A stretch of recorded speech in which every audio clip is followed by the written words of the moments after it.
obviously, we just pulled this off the internet. Again, God bless, what would we do without the internet? I mean, we couldn't do anything. So I'm going to start real low level here, okay? Assuming that at least a couple of the people in the room have no idea what we're talking about, okay?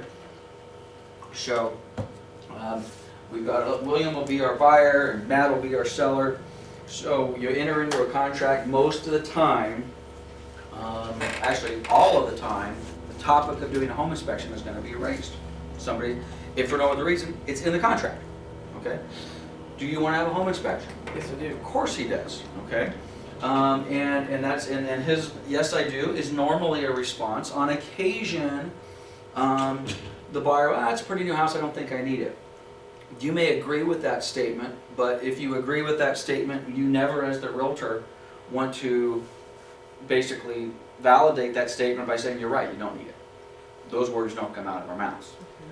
I would say, you know, William, you're probably right. It's a pretty new house, so but I tell you what, doesn't matter. You got construction defects all the time. Just because it's new doesn't mean the roof won't leak. Just because it's new doesn't mean you won't have these sort of problems. So basically, you never ever want to discourage the buyer from getting a home inspection. Okay, it's exactly just the opposite. You want to encourage them to get a home inspection. By the way, for our new people, the word is realtor.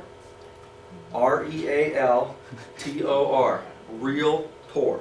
We are not realtors. Okay? I sat in a meeting this morning with a whole bunch of people that know better, and we are a bunch of realtors. We are not realtors. We are realtors. Okay? So, at any rate, when there are colleagues of ours, other realtors, who, to be honest with you, when a buyer says what William just said, yes, I want to get a home inspection, a lot of times, just one more problem for me to deal with in the transaction. And of course, the problem being what? An inspection is going to be completed, and Did they find anything? it's going to say something. Oh, I found out your air conditioner is leaking. Right. It's Yeah. going to say something. All right? That's okay. These things are broken. Things don't work. It's much better to identify what those problems are, address them, negotiate the appropriate remedy, if any, which, by the way, just because the home inspection says the doorknob wiggles, doesn't mean somebody has to spend the money to fix the wiggly doorknob. David is checking out. Email to see what was wrong. All right? Just because the home inspection says the air conditioner doesn't work, little different example, oh, no big deal, it's a wiggly doorknob. Heck, I can do that. I can go get a little screwdriver and fix, which, by the way, if you don't have a little box of emergency toolkit in the trunk of your car, you probably want to get one of those. I cannot tell you how many times at a walkthrough I've gone out to the car, got the screwdriver out, tightened up the little doorknob. Now again, I'm not fixing air conditioners, all right? But stupid, silly little things like that, sure, you can do. I'm not fixing leaky faucets, although there are a lot of agents out there that do that sort of stuff, okay? I've agents in this office, agents I've known for years, they will go over, they'll replace a toilet. That's great, but that could also be dangerous, okay? So you better know your limitations before you start repairing some of these things and then putting yourself out as a licensed plumber, right? I mean, I fixed the toilet, I've done it before, sure, that's good, I can do that.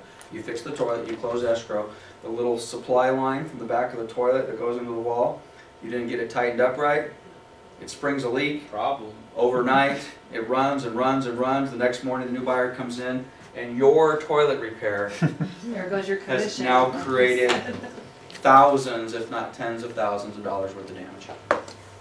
Not good. Okay, so at any rate, we always encourage a home inspection report. Again, this is a sample from a company called Home Gauge. I've never heard of them before. Looks like they're in North Carolina, or at least this property they inspected is North Carolina. So far the front page is what I would expect. By the way, most of these inspections now are done from a technology standpoint. You'll see the inspectors out there with some sort of a tablet or you know, an IBM ThinkPad, and they're literally going through and yes, yes, yes, yes, yes, click, click, making a note. This is deficient. This is whatever it happens to be.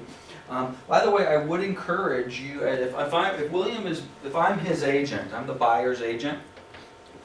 I encourage you as the agent to show up with the buyer and the inspector at the property. Okay? Now, can that sometimes create some challenges? Yes, absolutely.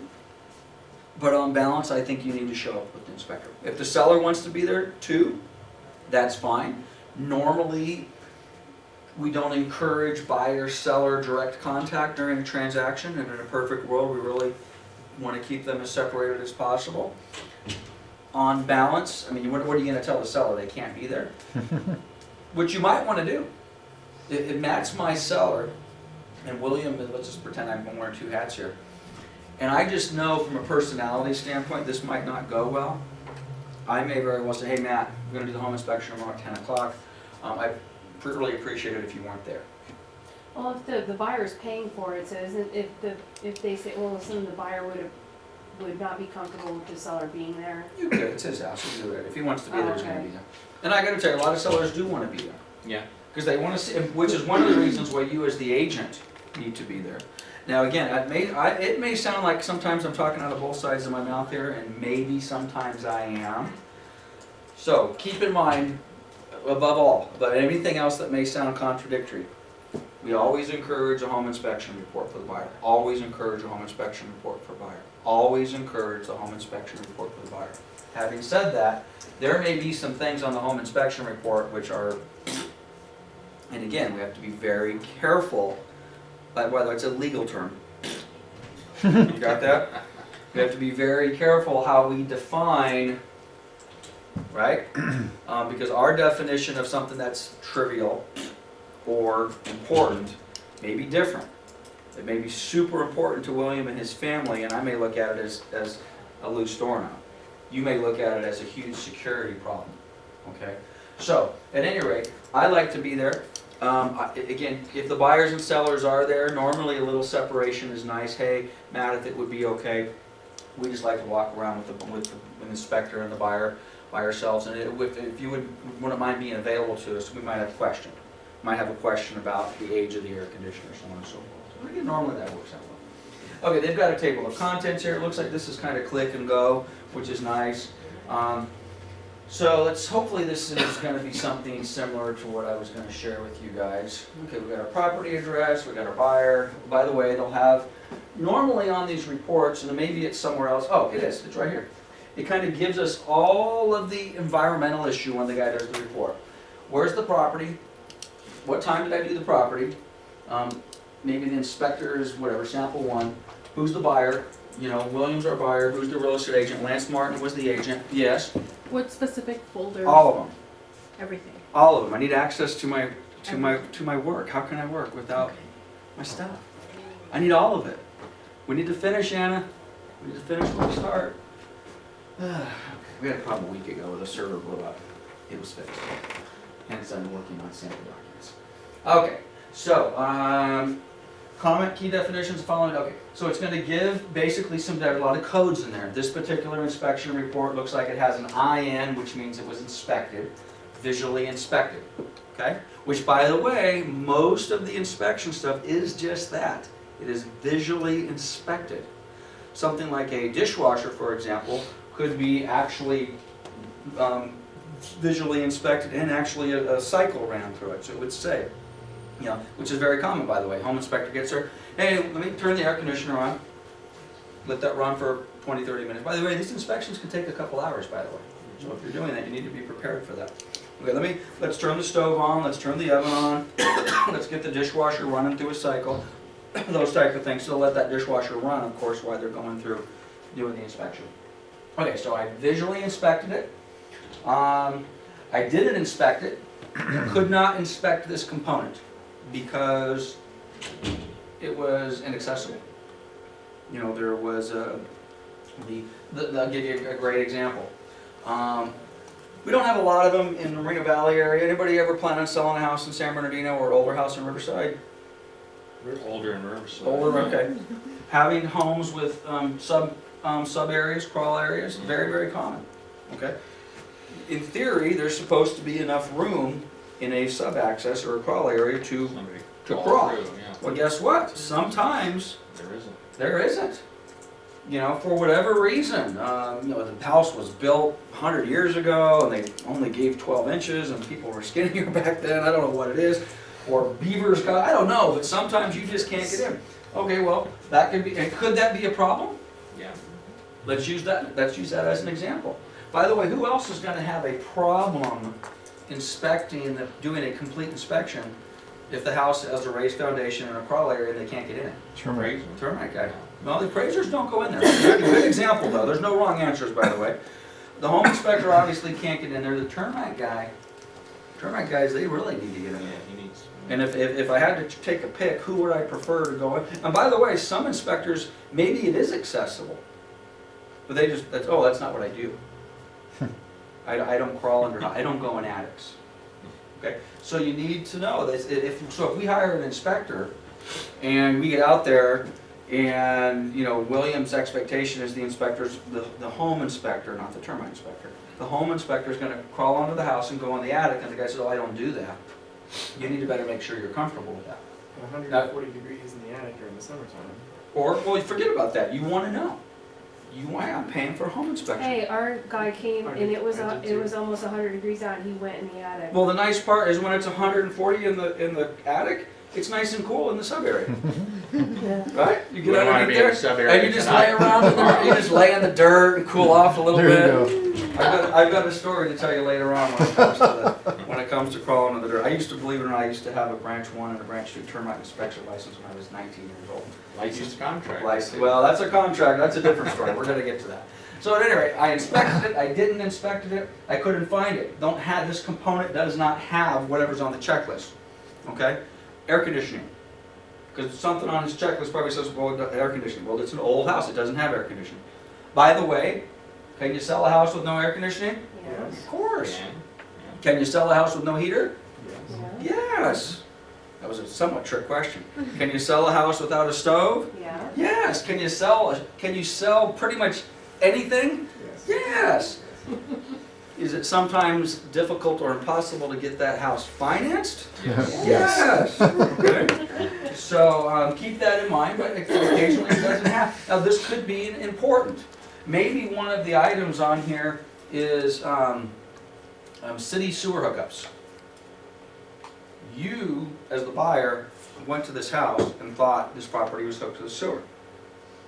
Well, it's not. And now this is what you find out of the home inspection. Oh, this property's on septic. Could that be a deal killer for you? No problem. Could be. All right. Which, by the way, would then mean what? We would need to get another inspection. We now need to get a septic inspector out to do an inspection and a certification, which are two different things, by the way. Okay? And let's go even a little crazier. You just assumed you don't know the area. Your agent, I don't know the area. And you just get out there, well, it's a nice rural property and everything's cool and it's beautiful and so on and so forth. And, oh, what's that big tank over there? Well, that's where your water comes from. What do you mean that's where we pump it out of the well and it goes into that tank and it's not on city water? No, it's not on city water. So anyways, we got all those little lovely things we get to find out. Hey, Lance, I had an agent back in 2007, 2006, something like that. She had a property in escrow. She was the selling agent, so she represented the buyers. And they went in escrow on a property. There was a home inspection. We closed escrow on the property. Throughout, there was never any indication by the home inspector, the listing agent, anyone, that the Right. property was not on sewer, Right. or that it had, everyone assumed it was on sewer. Yeah. That assumption you make. Yeah. It was on septic, and they closed it. So I got involved and calmed everybody down, but it can be, home inspectors can miss it as well, Right.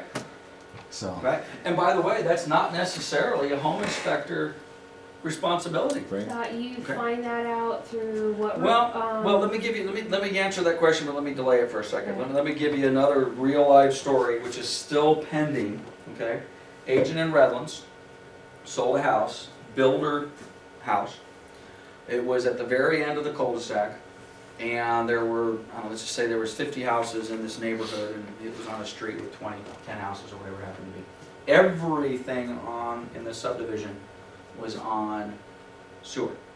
Which, by the way, now this doesn't, you cannot trust this 100%, because actually what happened in this case, the agent, I don't know if she trusted it or not, but I would have made the same mistake.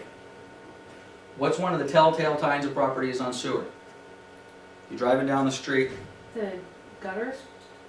Close. Oh, Manhole manholes, cover. okay. Right. okay? You got manhole covers in the middle of the street. Those manhole covers are there for a reason, and that's how they access the sewer. Now, that doesn't necessarily mean, especially on an older property, which is where you find these problems, but it's not necessarily true. There's lots of newer properties in rural Riverside that are newer that are on septic. But at any rate, no manhole covers, no sewer, okay? This house had manhole covers. Bottom line, everything in this neighborhood was on city sewer, city water. This house gets sold, the buyer starts having problems with things backing up, plumbing company comes out, snakes the line, boom, okay, things seem to get cleared up. A week later, plumbing company comes back out, something's wrong. The line's basically clear, but we're still getting these backups. House is on septic. It was one of the very first houses built in this subdivision. They had not come in and laid any of the sewers in yet. They put in a temporary septic for this particular house. And when the builder, this was years ago, this house was like 40 years old. When the builder left, they never ended up connecting. But everything was there to be connected, which, by the way, it's another challenge. You have a house that's on septic, sewer is available, no big deal, we'll just hire somebody, we're just gonna run a line, we're gonna hook right up to the sewer. Easy for breezy, right? Yes. Could easily be $10,000 just in fees. Big bucks. Just in fees to connect.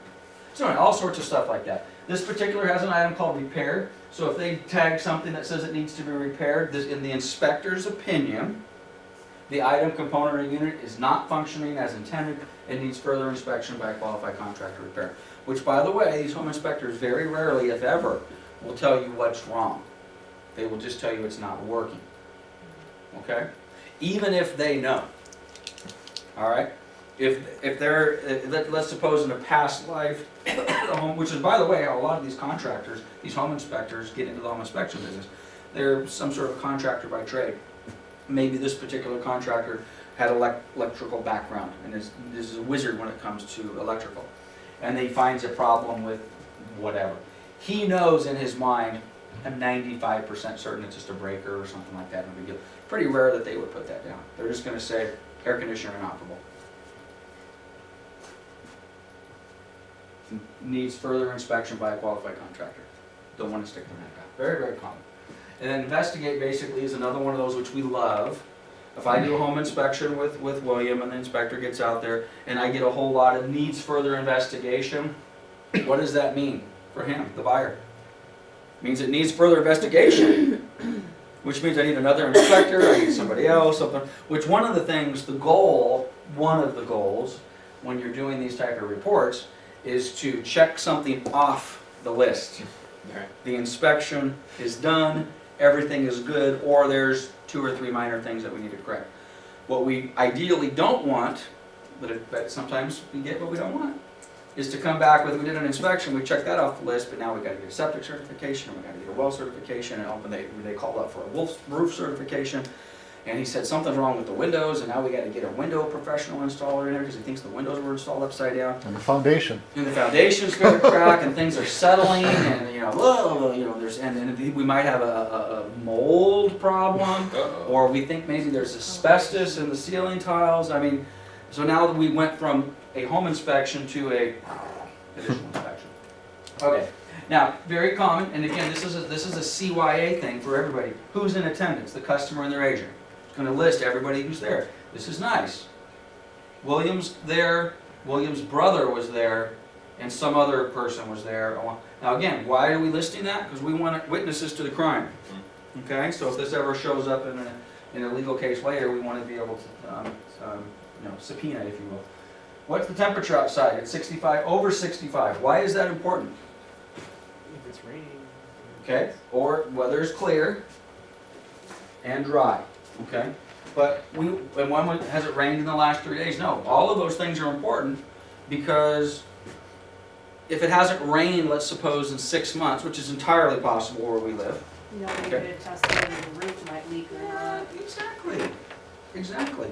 Let's suppose it's literally 120 degrees outside. We have days like that, right? and it's hot. Can we test the heater effectively? No, no. You can't even get the thermostat to go, you know what I'm saying, right? Or, and again, we gotta take ourselves outside of our box. It's rare that we get like sub-zero weather out here. But let's suppose it's one of those days where it is just absolutely freezing outside. Well, are you gonna be able to test the air conditioner on a day where it's 30 degrees? No. Be able to test the heater. So at any rate, so that's important. Which, by the way, what does that mean? It may mean further investigation. It was too cold today to test the air conditioner. Okay, well, we got a problem. We're gonna close in 3 weeks, and the weather forecast for the next 3 weeks is snow. So we may need to, that may say, well, we need to get a heater and air conditioner guy, have the heating and air conditioner guy go out there, lift up the hood, do his little inspection, maybe trigger a couple things, do a test for coolant and all the rest of that sort of stuff. So all that stuff's important. Home warranty. Huh? You can get a home warranty. You could. Great. Everyone know what a home warranty is? They only cover certain components. They only cover certain components, and one of the caveats with the home warranty, like any insurance policy is, Pre-existing. don't cover pre-existing conditions. The component has to be functioning at close of escrow. All right? If it's not functioning at close of escrow and you know it's not working at close of escrow, and everybody kind of does a, just call a home warranty. You have just committed what? Fraud. Insurance fraud against the home warranty company. So we don't do that. Okay, so this is very common. So far in our sample that we've pulled up, we're in good shape. All of them will have something very, very similar to what we've got here. Then we're going to list some, I hope you guys can see this, it's a little thin. It's going to list structural components, okay, foundations and basements. Here's his little code, inspected, not inspected, and what was NP? Not present. Not present, okay. So he inspected, it looks like this was inspected, the foundations in the basement and the crawl spaces, was able to get in. Inspected the walls, which, by the way, what does that mean? Yep, it's a nice looking piece of drywall. But what kind of studs are behind there? Are they wood? Are they steel? I don't know. Well, inspectors are not gonna get out here and start poking holes and stuff. That's not how, same thing with the termite guy. Termite guys aren't gonna get in there with that. Columns or piers, he inspected, the floors were, looks like everything got inspected. Ceilings, roof structure, and attic. A lot of times with the roof structure, and we'll see what this inspection says, you get very limited inspections. Very limited. I'm not a roofer. And a lot of these inspectors, when they say they inspected the roof, they inspected the roof from ground level. They want to go up on the roof. Oh, then I really like our inspector climbed up too. on a You ladder, get up there? got on the roof and found one tile that was cracked and Yeah. coated Yeah, it. and he said there's even a tree branch up there. You're gonna want to. Yeah, he's awesome. He's There you go. awesome. He's As like, they should. he's like, you know what? I'm You gonna probably use this guy, should you know, ask to he's get really to good. get the tile repaired. Well, a lot of them, what's that? I said a lot of them won't go up. They won't go up. They won't go up for the reason you just said. They don't want to be accused of Correct. cracking the tile. Right. Right. So what they'll do is they'll give based upon my inspection of the roof from ground level, the roof appears to be in satisfactory condition, so on and so forth. Or the valley seems to be a little bit worn. There's some, debris from trees and leaves and branches in the hip or whatever it happens to be. Yada yada yada. Further investigation requested. Okay, so we've got all these sort of stuff. This is just our basic. He's got some comments. Oh, but again, this is a pretty good sample for us. This is very typical. Okay, he takes a couple pictures. This looks like a water stain of some sort. It's like maybe something in the garage he's not happy with. Water line stain. Maybe there was a flood or something got saturated. So let's see what we have here. Comments. White effervescence powder substance. Oh boy. On block wall indicates moisture is in contact with the masonry. Everybody knows what he's talking about? You ever seen that? On the block, you kind of see almost looks like flour or something up against the wall, and sometimes it does this little deal, calcium buildup or whatever it happens to be. This does not necessarily indicate intrusion will occur. Recommend checking the gutters and the downspouts for proper operation. Also waterproofing paint, yada yada yada, yada yada yada. Water signs on cedar wall and trim. Also a mold-like substance. Ooh, look at that, the M word, okay? On the carpet and lower level downstairs. I did not inspect or test for mold, which by the way, do home inspectors do that? They don't. They will always call for further investigation by a certified mold inspector. We'll talk about that later, okay? Mold remediation. Mold remediation professional. That's right. another class, right? So basically, what we've got here is That's we've got famous. an inspector who has called out some sort of water damage that is either current or in the past. Very common, very, very common. Now, again, this is why I believe it's important, and again, be careful what I said earlier. I'm not trying to talk William in or out of anything. But I think it's important, if for no other reason, for me as the agent to be present at the inspection, so I can take a look at it, I can size it up, I can gauge his body language, or his language. Is he flipping out? Is he concerned about it? Is it one of these things where I go, really? No big deal. We got that. Obviously, it's not a problem. Maybe it was a problem in the past. So you're gonna, and again, you could sell the exact same house to two different clients, and you're gonna have 180-degree opposite reactions, depending upon who you're dealing with. So, at any rate, so I note that. I gauge my client. What is he telling me? Is this going to be an issue that I now need to go back with Matt and say, okay, buddy, we got a big problem here. Oh, question. By the way, don't raise your hand. I'm Just sorry. burn it right out. I have a Let me have it. question. Although the house have a lot of problems on home inspection right there, the buyer and the seller's there, Mhm. can a buyer still say, I wanna back out, or no? Well, absolutely. This is one. Okay. This is one of It's a the. contingency of your sale. Yeah. This is one of the reasons why we do that. In the book, it says this is the most common reason why Yeah. home sales fail is of stuff that comes out. in the Well, book. and then, okay, so Because you see they're another gonna good have to invest question a lot of is money if to they're make the both house, there, you know, can the absolutely. agent, you know, can the buyer go to the agent? Why don't you ask the seller what happened here? Yeah, oh, absolutely. And see what happened, you Absolutely. know? All of the Or above. you go back to the seller and ask. And that may or may not be the best time to do that. Yeah, that probably. It's case by yeah. case. I mean, that may, the seller may be, but this is why, again, depending upon who the seller is, there may be cases where I'm absolutely, no, you go away, let's deal with this after the It's fact. a contingency. And by the way, let's not do these individually. Maybe there's 70 things on here, 6 of which are important and 66 are super minor. Do you really want to go through the entire thing and listen to him give you a 45-minute explanation involving the neighbor and the police had to come and all the rest of this sort of stuff, and then you move to the next one? Sometime, now, and then, that might be a quick one. You can sit back and this is what happened, we did this and we did that, and you can feel it. It appears as though we can check that off the list. So then If now that doesn't work, I'm gonna blame my agent. Right. So then after the inspection, I could sit back with William, hey, were you satisfied with Matt's explanation of that? No, I wasn't. I think he's full of beans. I'll give you a perfect example. I closed a house for one of my best friends down in Indio. Beautiful house, right next to the polo fields, $500,000 house, and pool and spa. Okay? Doing the inspection. The house is nice. Nothing wrong with the house. The house is fine. We're doing our inspection. By the way, not a home inspection. We're actually just doing our final walkthrough. You know, which again is not a home inspection.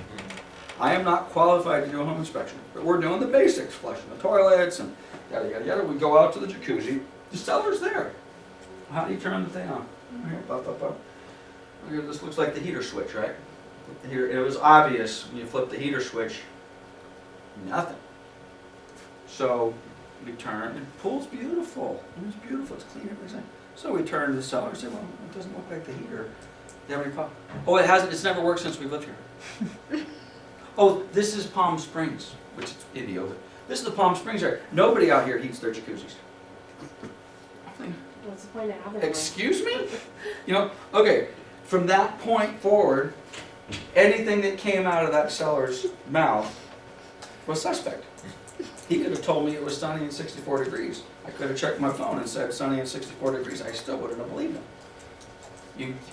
It hasn't worked. Obviously, there was a problem. Obviously, it needed to be fixed. He obviously knew about it, which, by the way, was never disclosed in the transfer disclosure statement or anywhere else, which is a problem for him. Now, the good news for him and the transaction was I look at my buddy / buyer, and he just kind of gives me one of these like, did you get that?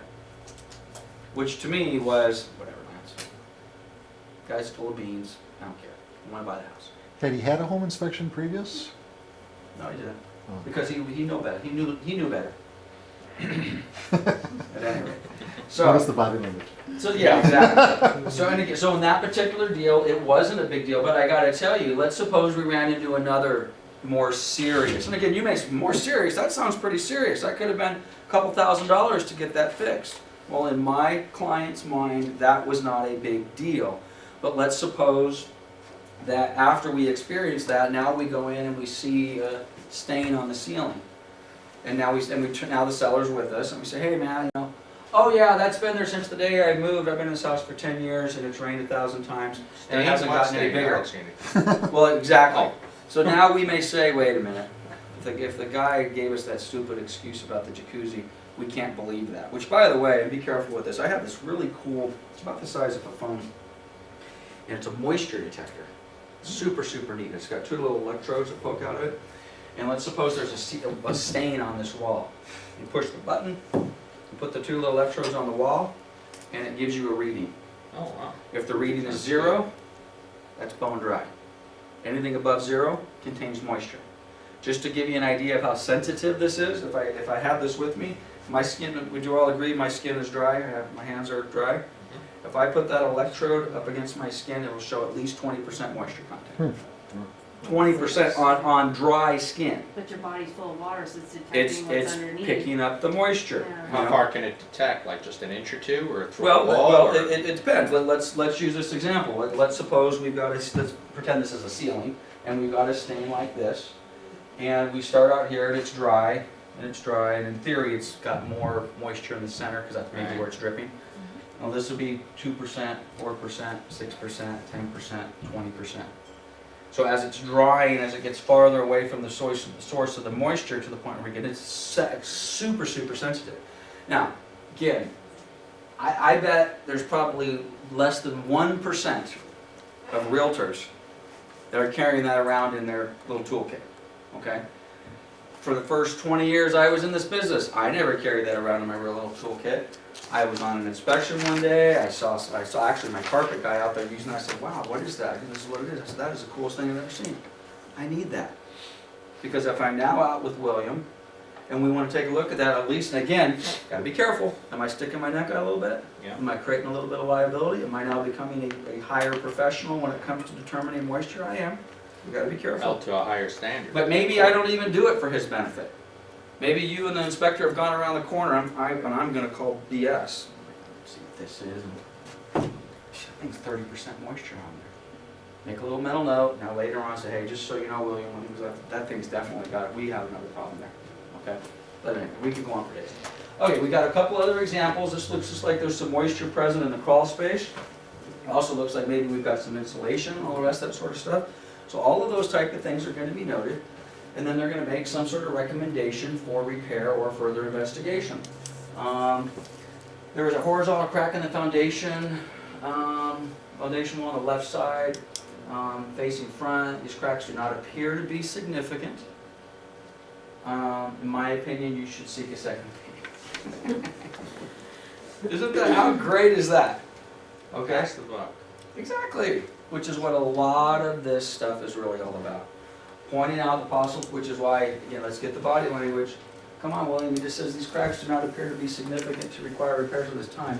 However, don't rely on my professional opinion, even though you just gave me $350. Now spend some money to get, and who would you need to go out to inspect something like this? Your attorney. Oh, no, sorry. He'll be there soon enough. Yeah. No, you're gonna need to find a general contractor You're getting like with a some sort of structural inspector, specialty in foundation repair or somebody who deals with that. How much, and this is what they're gonna do. They're gonna come out, That's not gonna be cheap. they're gonna charge you maybe $1,000 just to come out and take a look at it. And they're gonna probably say, these cracks do not appear significant, repair, normal settling, normal, da-da-da-da-da. Give me $1,000, I'll stick my neck out of it. Okay? Very, very typical with the home inspector, very typical. Leak signs in the attic, very, very common, okay? This picture may not translate very well. You go up in the attic, you look up, what do you see? You see bare plywood, roof sheathing, and you see a water stain.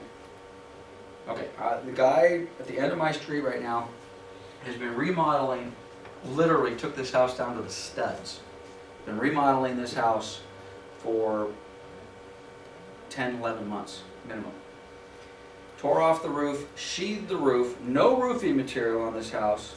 Roof was sheathed with no roof on it for 3 months. This is a brand new sheathing. It now has a brand new roof on it. If we were to go up into the attic on that house and look up, what are we going to see on that sheathing? We're going to see a water stain.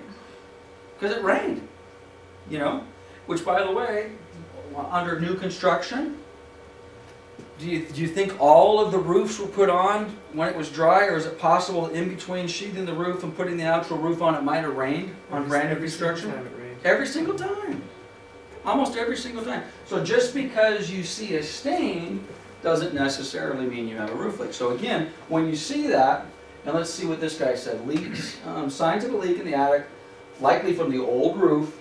This is a newer roof, appears to be intact. I'm unable to determine. This was due to recent rain. It's got to say further inspection, doesn't it? He didn't say that. So this one, he did stick his neck out a little bit. I would have expected this to say, but I'm not a roofer. Send somebody else out. The way it reads is as though the house had a new roof recently. Right. So he's saying likely or perhaps from the old roof. Yeah. But the new, yeah. Right. But again, you're the deciding factor here, Mr. Buyer. The inspector seemed honest. Yeah, I'll take it. It's okay. Or not. Hey, I want to make sure. I don't want to take a chance. Has anybody ever experienced or known somebody who's had a brand new roof put on their house only to have it leak the very first time? We manage homeowners associations here in Marina Valley. We manage a complex called Lakeview Center, north on the freeway, Paris and Hemlock.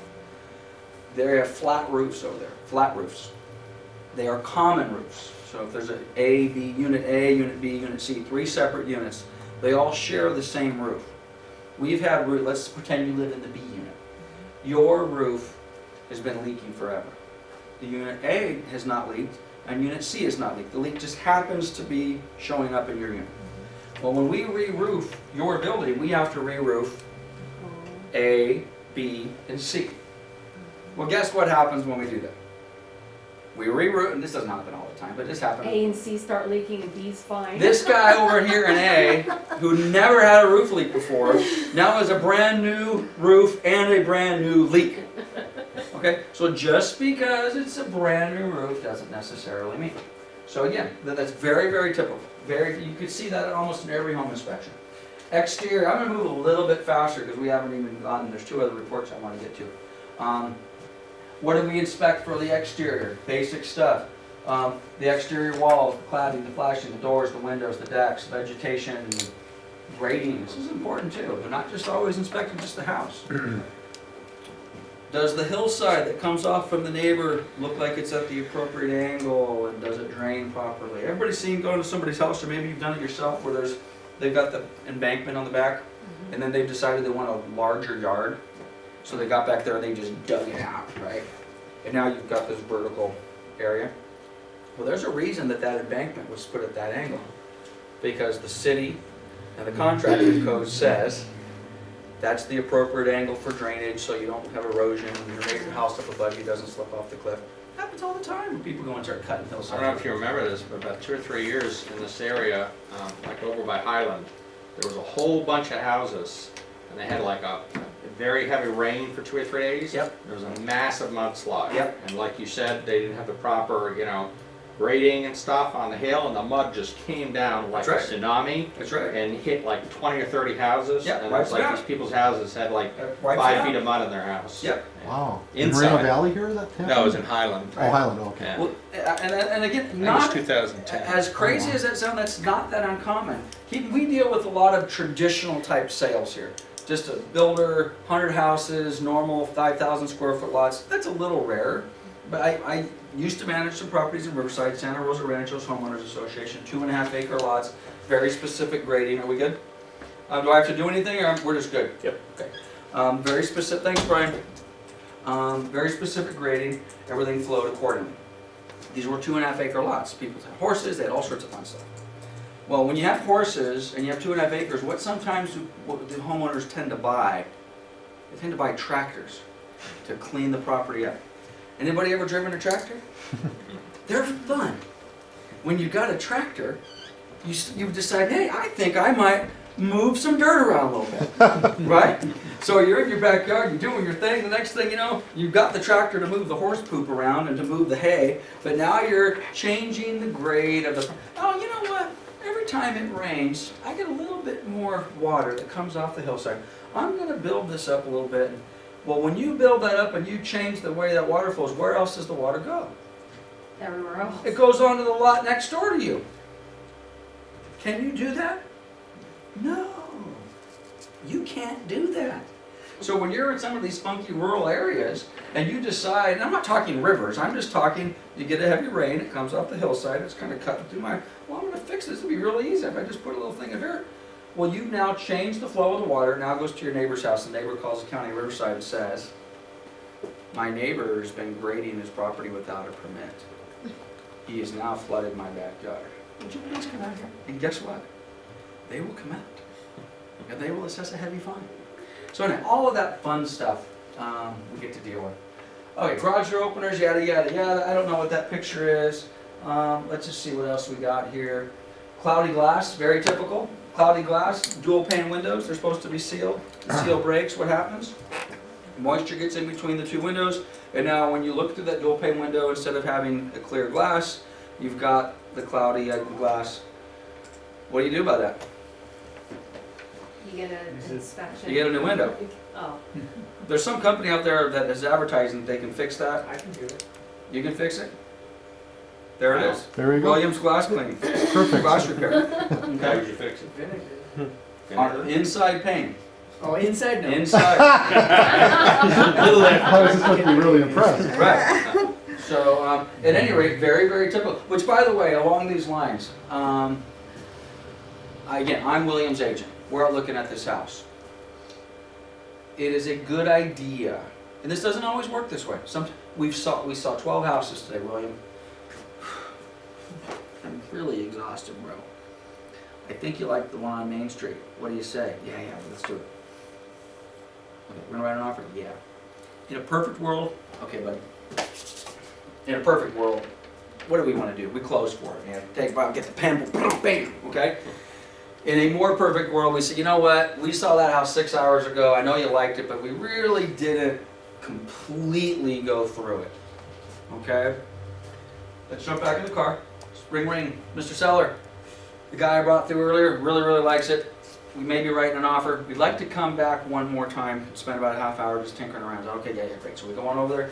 Now we're looking at the property maybe a little differently than we were the first time. Because the first time I was showing it to him, it was one of many. Okay? Or if he would have given me the signal at that time, oh, this is the one.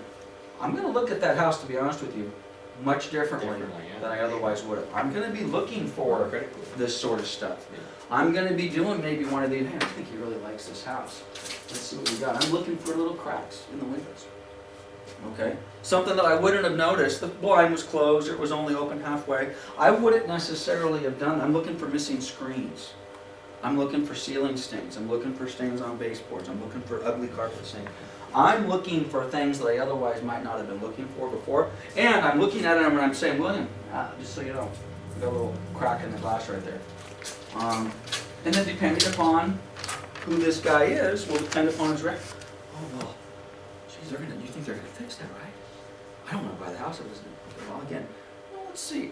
But that's going to the back of my mind. Okay, wow. It's a little crack on a single pane window. And he's flipping out over it. I'm thinking that's an $80 repair. And he's having a hemorrhage over a little crack. Does he really want this house? Hey, William, I don't know if you noticed, but man, every single one of these handles is loose. You know, like, oh, look at that roof. Oh boy. I don't know that I would have done a more thorough roof inspection. Now that I know I'm writing an offer, and again, this is a fine line here, because we are salespeople, all right?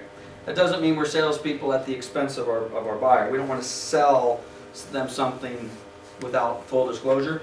Having said that, sometimes if the deal is to be killed, it should be killed then.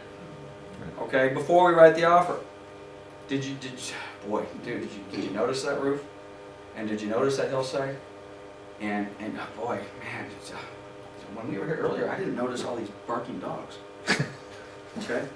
You appear to be surrounded by barking dogs. Look over the fence. Oh my God, dude. Or planes There's- flying there's over a- it, like, there's a plane. like in Burbank. Or there's a kennel filled with pit bull breeders next door to you.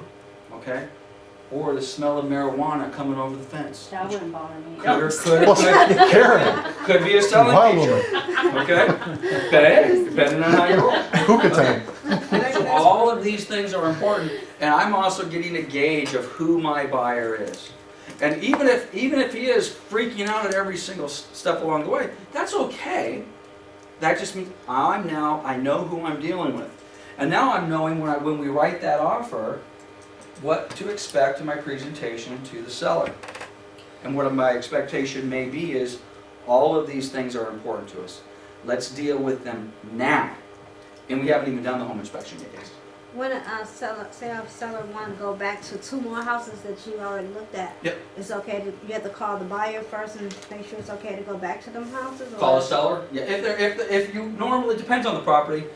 You said buyer and seller interchangeably. I'm sorry. That's okay. If I made an appointment at noon to show your house, you own the house, you're living there, and I want to come back 4 hours later, and you're like, yeah, I need to give you a call. I'm Okay. just knocking on your door with no appointment, no expectation as a recipe for disaster. But if the house is empty? How's that? Yes. Oh, okay. Unless the instructions say otherwise. But 99% of the time, if the house is vacant, has a lockbox, you just go. Okay. Good question, though. Good question. Okay, so I'm not going to go through the rest of this guy's inspection report, but this is very typical. Photos, description. Looks like the concrete's cracked on the driveway. This one's got my attention. What is this? Old propane tank in ground Sheepers. and is discontinued. I did not determine if gas remains in discontinued tank. I recommend further investigation by a qualified person. Okay, so they've got a buried propane tank. There's a bomb in our backyard. Okay. So William, when you revisit that, just drop a cigarette in the hole and you'll see Exactly. if That's how we test that. Old well in the crawl. What the hell does that mean? There is an odd configuration in the ground under addition and crawl space. This may be an old well. Oh my God. How cool is that? Uh-oh. What a great place for the babies to play. When, it's a playroom for the kids. And they just Mother-in-law quarters. I'm just teasing. Karen. So we've got all these lovely things. Someone had mentioned a tree on the roof. Tree on the roof. Okay, same sort of thing. All right, very, very typical. All right, so for the sake of time, Clog gutters.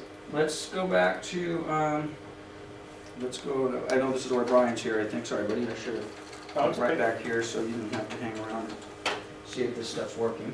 Guys, this is Brian. He's Oh yeah, big Brian, help to us. guys, Brian. Okay, let's take a look at, this is an older inspection report. I'm just gonna blow what I was getting before. Okay, you're in the, close this. Yep. See if in the path we're in, go up, higher. Here? Yep, see it says encrypted, that's Yep. the old stuff, go up, all the way to Okay. the root. And And so, go to the real CVPRE. well, that's where I was. I know, somebody deleted the folders, I put them back. Oh. Okay. Alright, so we're not using encrypted at all? I left that only there in case somebody saved something in there by accident prior to me restoring from backup after the encryption took place. Got it. Okay. Alright, then we're, probably good to go. What the heck does that mean, though? Means it's It fixed. means it's fixed. Okay, here's another home inspection report. I'm gonna blow through this one much quicker than I just did the last one, just for the sake of time. Say you're representing Matt and he's the seller. Yep. You've already put all, because you're a really good agent, you've already put all this stuff in the TDS. Should be. And so- Absolutely. So there's gonna be no surprise to the buyer when the home inspection says, oh, I noticed this, Right. and this. You were such a good agent that you told seller Matt to put all this stuff in the TDS. The seller is already gonna know up front. Fantastic question. That's Yes, the stuff. thanks, Ray. Fantastic question, exactly correct. However, that's not always practice. Best practice is I list Matt's house. We go through the transfer disclosure statement, the TDS. You hear these acronyms all the time. If I try not to use them too much. If we throw out an acronym TDS and then I keep going, please, what's a TDS? TDS is short for transfer disclosure statement. Every time you take a listing, the seller has a legal obligation, as do the agents, to complete and document the condition of the property. Give me 2 seconds, let me finish my thought with William. So we fill out the transfer disclosure, we're going through. Let's just use a couple of the silly examples we've already talked about. Hey Matt, your windows, anything cool? Do we have any windows that are cracked or any fogged double panes? Oh yeah, there's a small crack in the bathroom window upstairs. Okay, great, crack in bathroom window upstairs.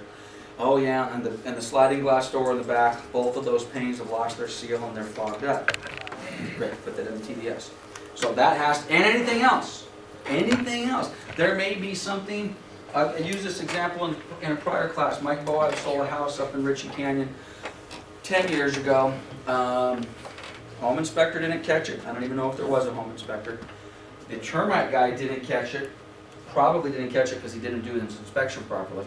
But after close of escrow, the new buyer decides to go up into the attic and they want to put in Christmas order. They want to store up some stuff in the attic. They pop open the space to the attic and they look up and they flip out because what they see is the remnants of fire damage.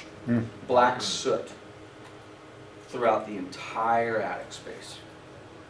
Is that something that should have showed up on the TDS? Yes. Absolutely. Okay, and it didn't make it there. So let me finish to get to where William was. So everything goes into the TDS. Let's assume that you have completely been honest and you filled it out and your TDS is as good or even better than the home inspector, because there was stuff that you put on there that frankly the home inspector never would have even seen because it's unaccessible. When is the best point to give the buyer the TDS?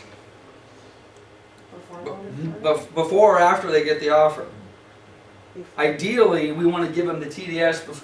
I call up the listing agent, say I'm going to write an offer on 123 Main Street. But they really, hey, I'll tell you what, let me send you over a copy of the TDS before you write it so that William knows exactly what he's buying before he writes the offer. Does that happen in practice? No. 1% of the time, if that. Okay? So, now you've written the offer. Now we give you the TDS, again, hopefully before the home inspector gets out there. And now maybe that softens the blow a little bit. But it also sets the stage for whatever negotiation. If the items are minor, then they're minor and we go about our business. If they're major, now we sit back and say, oh geez, well, I didn't know, I don't want to pay him $375 anymore. I didn't know this, and this. I want to do $365. So now we negotiate. And hopefully that softens whatever's in the home inspection report. Yes? So when you're asking all the questions and they're doing the transfer, you're writing everything down for the TDS. Yep. Do you visually, because you visually can inspect and disclose anything you see, Correct. but do you do that together with your, Not with your normally. seller? With the seller, yeah, ideally if you could. It's almost The- like the- a for me, walkthrough the inspection perfect- with them. For me, the perfect listing appointment is the actual appointment. We get each other sold on everything, or he get us sold on everything. There's an agreement to list the property. Then we sit down and we go through the disclosures at the same appointment. One of those disclosures is a transfer disclosure, and I turn to Matt and say, I know you're probably getting a little tired and we're pushing 2 hours here, but let's take a little bit more time and let's do the transfer disclosure. And if it's okay with you, at the same time, I have a responsibility to do an AVID, Agent's Visual Inspection Disclosure. Let's do it together. Now most of it we can just kind of do as we're sitting at the kitchen table. But in order for me to do it, I probably can't do it from the kitchen table. I haven't lived in this house for 30 years. I just walked through once just as a courtesy, as you know, to show the property or to list an appointment. Now I'm like, okay, Matt, looks like we've got all the things covered. Would you mind walking through with me? Now that could take an hour. Because if you see something that he didn't say anything Well, about. which is exactly what we're gonna Yeah, do. that's okay. So we get up from the table, I got my clipboard, I got my thing, and we walk through, and I'm like, hey bud, you didn't say anything about the ceiling stain in the family room. What's that? What stain? Oh man, I thought I put kills on that before you Just got the light it. in It here, bled back Lance. through. Right. So then again, and this is where, to be honest with you, this is where your professionalism and your ability to deal with your client, this is gonna literally separate I was gonna say the men from the boys, but the pros from the not so pros, okay? Because there's a couple different ways to deal with that. There's the non-confrontational way. Oh, Matt's vision seems to be impaired. Okay, I'll just put down Gotta get my CMT. eyes checked. Or there's the, hey, bud, come on. Time out. It's me you're talking to. We don't want to waste anybody's time. I understand you could feel a little nervous about, disclosing things. You don't want to kill a deal. You're looking at this all wrong. We need to disclose everything. I need an honest answer from you. What's going on here? Yeah, because it could come out in the inspection anyway. Oh, gosh. It's gonna come out at some point in the that process. upstairs toilet up there is giving me nothing but trouble. And I fixed it so many times. Okay, well, that's all right. I just didn't really say anything. I didn't want to ruin the deal. Okay, we could go through 1,000 different examples. I've used this example, a very silly example. I've used it a lot. In the interview process, normally a very obvious question is asked. Hey, bud, why are you moving? Why am I here? I gotta get out of this neighborhood. This neighborhood is terrible. Just getting overridden with gangs and the guy across the street, in a punk band and just all of that. Oh, okay. Now we've got the listing. We're filling out the transfer disclosure statement. We get to page 2, paragraph C, item Knowledge of all 12. those conditions. And it Yeah. says specifically on there, are you, Mr. and Mrs. Seller, aware of any neighborhood nuisances or noise problems? And you say, you have 2 choices, yes or no. And he says, No. no! I'm like, whoa, time out. You just told me punk rockers across the street, gangs in the neighborhood. That's why you're moving. Well, yeah, but Lance, we can't tell the buyer that. We're gonna blows the deal. Yes, we can. And yes, we will. And sometimes when a client tells me something like, by the way, is that very subjective? Yes. His opinion of a rock band across the street and gangs in the neighborhood, he may just be wound so tight. On Saturday afternoon, the kids across the street play their music a little too loud and he's flipping out. And he sees a couple of kids walk down the street with their pants a little bit too low and you think you got a gang problem. Okay? I listen to that same music, I see those kids walk down the street and I'm thinking, oh, that sounds pretty good. Just Marino. Geez, I wish my kids would wear their pants that high. It's very subjective, okay? But again, you've got to put it down. You've got to put that down. You're just asking for nothing but trouble. Okay, this is another home inspection report. This one's, again, this one's a little older, so there might not be as many photographs, but I'm going to quickly go through this one. These all look very, very similar. These are the conditions we talked about. What's the property? Who's there? What are the conditions? Weather conditions? It was 70 to 80 degrees. The ground was dry. What kind of property do we have? Single story. Again, I didn't see this on the other one. This is kind of nice though. Where's the electric supply come? It comes from the city. Was the gas? Is it a propane tank or is it whatever? It's City. municipal. Water or sewer, municipal. By the way, this means that it's supplied by the city. If this said septic, then it would obviously be on a septic. Utilities. All the utilities were on and they were provided by the city. We're not dealing with a septic or a well or anything like that. Who was present? The buyers and the agent. Oh, by the way, can this make a big difference? Is the property occupied? Sure. If it's vacant, the assumption is it's vacant. If it's occupied, there could be throw rugs on the carpet, there could be furniture up against the wall. I can't tell you how many houses I've closed escrow on where after close of escrow, house looked beautiful, everything was great. After close of escrow, seller moves out, you go in, the buyer, like, you look down at the ground, at the carpeting or the flooring, and you're like, really? There's like an iron burn in the carpeting. Well, strategically placed over that iron burn was a very nice throw rug, right? Now, of course, the seller has moved out, the throw rug is gone, and it's like literally like, really? That's welcome to your new house. You didn't, and by the way, is that something that would have to be disclosed and put on the transfer disclosure statement? Absolutely. Kitchens are notorious for, you drop a soup can, you do this, you do that, you got the little throw rug in front. Really? All the tiles cracked underneath exactly where the throw rug was. I wonder why that throw rug was there. Which, by the way, is very interesting. These are little detective things. When you're walking through a house and you're showing the property, you learn from experience. And you're looking at the house and William wants it, everything's great. and you just notice something that just doesn't belong. Why in the heck is there a rug over there? If I owned this house, that rug would be over here. Well, picture frame where the hole was punched in the wall. All that sort of stuff. So you go over there, and again, I'm going a little crazy with this sort of stuff, but you gotta, it is amazing. And by the way, all of this stuff comes from experience, and one of the things I say in these classes all the time is that one of the main goals in this class is not only to teach you guys how to fill out contracts and read reports and do inspections, but I'm also trying to keep your money in your pocket, okay?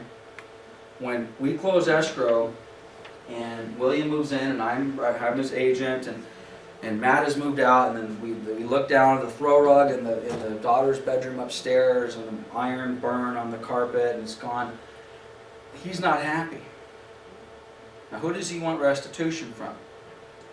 His In agent. theory, he wants it from the seller, but the reality is, anybody who will give it to him.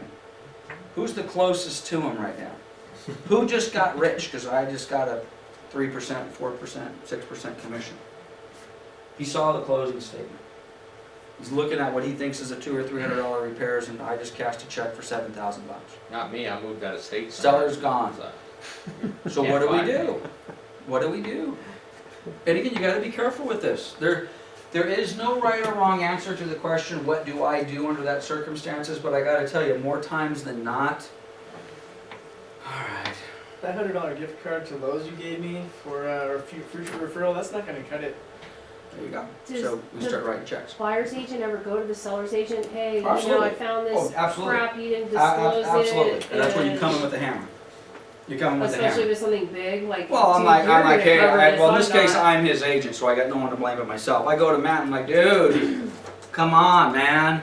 What do you think, that throw rug in your daughter's room was gonna hide that big iron burn in the middle of the carpet, which is otherwise perfect? You forgot? You failed to disclose that. You had a duty to disclose that. I need $500, we gotta recarpet that room upstairs. And again, that depends on the relationship I have. And I will tell you, let's, I've had this happen so many times. I love this guy. He is the best client I've ever had. Thanks, A Lance. I love you too. God-fearing Christian guy, preaching and all the rest of that, and everything is great. And he loves me, and he is as honest as the day is long. We close escrow. And then I call him up and I'm like, hey buddy, I'm sure it was an oversight on your part. You really kind of messed this up. We got to make it right for the buyer. And that person I thought was a stand-up guy, Can't help you, Lance. gone, flips me the bird on the way out. It happens all the time. It's this one thing. I love this business. I love this business, and you will meet wonderful people, and you will have great experiences. But you will also see some real underbelly of people's characters, especially in situations like it's amazing this terrible things that people will do. Okay, I'm going to just buzz through the rest of this real quick. I think there's one specific item in here I wanted to share with you guys. I'd like to use this report because it kind of gives, I think this is the one I like to use. Yes, I'm pretty sure. Okay, this is the one. The picture's not real great, but there was electrical wiring. SC, I think, means safety concern on this report. Got a little code. This is a picture of the attic, and if you can see this is an orange, one of those extension cords that you would use for whatever. Home inspector goes up, and now in this particular case, this home inspector popped the crawl space, got on a ladder, did one of these, saw that, took a picture, and didn't actually go in and crawl the entire house. Now, this was a big deal. We've got a safety concern, right? You have to deal with safety concerns. I mean, there's wiring up in the attic. You're not supposed to wire a house with an extension cord, right? That's not safe. You can't do that. It's to be a conduit and all the rest of that sort of stuff. Buyer's freaking out. Seller's like, I don't know what he's talking about. Oh, we got to get an electrician. It's going to cost $500 just to send him out here. So, okay, let's go. Let me see what's going on. So you go up there. Well, guess what? It was just an extension cord. It wasn't plugged into anything. Okay? Somebody at some point had gone up there, maybe they had a light plugged in or something like that, and they left and they unplugged everything. The cord was just laying up there. Now, and again, I was not happy with this home inspector. No, I wasn't happy with him because obviously he took the picture. He could have. No, again, I can't touch What's the white it. stuff there? I don't know. Oh, Looks like it's taped. I don't know what it was. yeah, But possibly, I don't know. at any rate, now again, I get it when the home inspector says, hey, I'm not supposed to be pulling and tugging, it could have been, you know. But I mean, literally, when you got up and looked at it, I just kind of went like this, oh, the other end of the extension cord. Okay. The other end. It wasn't even plugging in. Okay, so that caused a lot of heartburn. That caused maybe a sleepless night for my buyer or the seller of that particular deal. Oh, the deal's gonna get ruined, it's gonna cost money. So the stuff like that, don't panic. Don't panic when it comes to these inspections. Okay, let me show you. Any questions on the home inspections? Okay? Okay, general rule on home inspections is simple. Do them, recommend them, embrace them, but it is an opinion, all right? That doesn't, and again, don't freak out when you get a home inspection that comes back that's somewhat negative. Sit back, digest it, call up the inspector, see what's going on. What may look like a terrible problem, I've got a massive electrical problem up in the attic, nothing. Okay, and then quite honestly, the exact opposite can be true. You know, everything looks fine, but I recommend further inspection. You recommend further inspection, and sure enough, boy, you were right. This foundation is crumbling, and it's going to cost $80,000 to reinforce the foundation. And it really didn't look like anything. It just looked like a minor little crack to us. So, at any rate, don't get too freaked out on those. They are what they are. It's not a reason to back out the deal. I mean, if you go to a car dealership and you're shopping for a used car, you're gonna look under the hood. If you're someone like me, you're gonna look under the hood. You're looking for battery corrosion. You're looking for tread on the tires. You're looking for you're gonna turn on the heater. You're gonna turn on the air conditioning. You're gonna test the automatic windows and all that stuff. And if you still want the car, you're just gonna say, look, I found this. Can I drop it 300, 400? And then they're gonna, probably negotiate. Unless you see Right, oil negotiate. leaking on the ground. You know, it depends though, but that's a perfect point. One thing, and I've mentioned this in classes before, I mentioned this in the context of maybe writing the contract, but let's use it in the context of a home inspection, a natural hazard inspection, a termite inspection. It doesn't matter who you're representing. You think you have a deal. Everything is negotiated, everything looks good, you're scheduled to close escrow in 2 weeks. Now a new piece of information has come into light, and it's a problem, okay? The goal should not be to kill the deal. The goal should be is to get the buyer and the seller and the agents in a dialogue, and what are we gonna, and when I say the buyer and seller, we don't normally put them together through the agents. Oh, geez, let's bring in Karen as an agent here, so I'm not representing both. We just got the inspection, and oh, man, this is what we got. Based upon my experience with this looks like about a $5,000 problem. Can we agree? Let's get a second opinion, let's get someone's over. But what do you think? Yeah, What do we you need think? to get a specialist to come out and. Okay, but what do you think Matt's gonna do? What do you think he's gonna do if this is what it's gonna cost? I mean, we close, but the goal being is, let's get it Depending on figured the out. cost of the repairs, we can negotiate the price of the house. Okay, No, try and kill the deal. I want to see what Lance does. No. No, we'll I kill don't it. wanna kill the deal. Kill the deal. no, tell him, no, okay, I'll play both sides. Hey, we said as is, we don't, I told you before, this is an as is deal, we don't care what the home inspection comes in. I kind of thought that was going to be a problem, and frankly, $5,000, I think it's going to be a lot more than $5,000. But I've already talked to the seller about it, and I told you, Lance, that this is as is, and we got 17 other buyers waiting in here. So you either buy it or not. What's wrong with her? Oh. Okay, I get it. Now again, this is an agent, in my opinion, that wants to kill a deal. Now maybe for good reasons. Maybe there's all sorts of other problems in our offer. But let's pretend our offer is clean, and the only problem we got is this one. And let's pretend what you said is true. You got 17 other offers behind you. All right, you've now taken the firm position you want to kill the deal. William got a problem. Remember we talked about this? 17 offers on this thing. Buyer's agent, my God, she just as soon wants to kill this deal. I know you like this house. You know, your wife likes it, everybody seems to like it, it's perfect, the neighborhood, family, da-da-da-da-da-da-da. This looks like it's a $5,000 problem. Let's go ahead and get a couple other inspections, but let's face reality right now. It appears as though if you're going to buy this house, you may have to be prepared to belly up and take care of this entire thing, or take it as is, assuming the lender will allow you to buy it. What do you think? Now again, depending upon your response, you could play hardball, you could come back, F them, and again, it's amazing how people's real character comes out. Yeah. That's BS, and my sister just bought a house and she had something similar, and the seller paid for all of it. Okay, I got it. So that's your. Oh, geez, really, Karen? Are you really prepared to kick this out? Because frankly, I'm a cash buyer. he's cash, he's ready to close in 2 weeks, but you know what? He kind of gave me the same response you gave me. I just want to keep this deal together. What can I do to keep this deal together? Okay? Maybe I'll split it with him Okay, depending on okay, what. so now we're making progress. So now we're talking splitting something. Now, when you said, I don't know what, when you said maybe we'll split it. Depending on what the professional Okay, inspection. alright, so we got some, but I don't know whether On that an meant that you were estimate for- kicking in for him, or you were throwing in your For the commission. estimate for Just picking up repairs. half my repairs, that's all. I got I'll you. pick up, maybe I'll pay for half the repairs and let the buyer pay Chink for in the half. armor, okay? So again, the bottom line is we do the dance. We play the game, okay? There is a certain amount of gamemanship, but I do think there's a different approach. And being a tough negotiator is different than wanting to willfully kill a deal. There's one thing, for example, by the way, before William and I sit down and we talk about the issue, and I'm gonna have this conversation with him. I'm at point blank, by the way, before I even go to the other agent. Okay, buddy, let's talk turkey here. How important is this to you? Are you really willing to walk away from this deal because of this issue, depending upon what they say? Now again, keep in mind, sometimes your client, there's multiple negotiations. In theory, you're negotiating on your client's behalf, but sometimes you're negotiating with your client. You think you're on the same team, but your client really is not being completely straight with you. It's right across the street from my daughter's school. I don't know. But in the back of his mind, he's thinking, I'm buying this house. I don't care what goes on. I don't want to tell Lance that. Okay? Because I don't want to sell them. So he's playing Mr. Both Firm. ends, Oh, yeah. absolutely.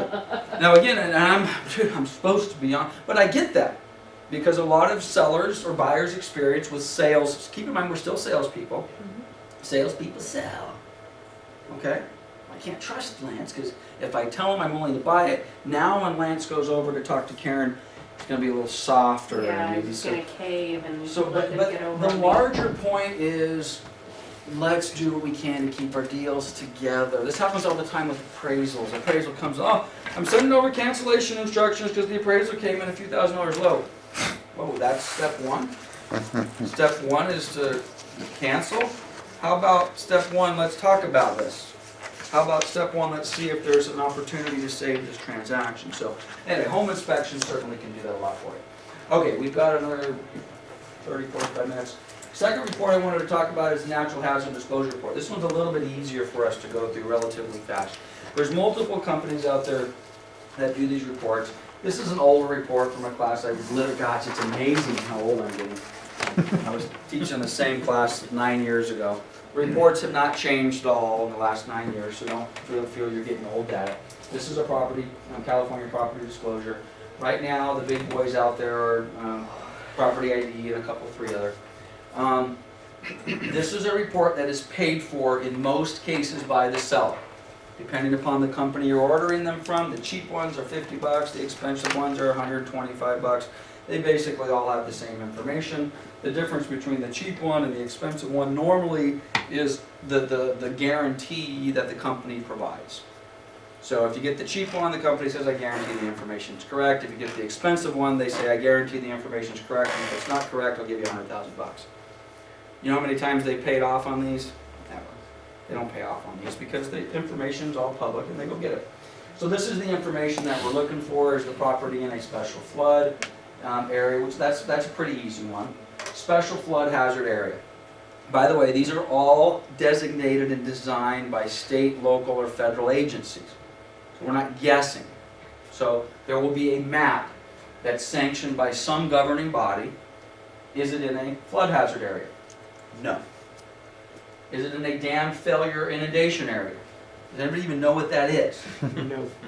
No. Well, number one, it's not, but does anybody know what it is? I mean, it's kind of what it says. I would assume somewhere near a dam that might fail. It's like the one in Whittier that collapsed in 1928 and killed like 3,000 people. Let's bring it a little closer to home. Anybody live in Paris? Paris. Anybody live in Paris? Everybody know what Paris is? Anybody sold a house in May Ranch?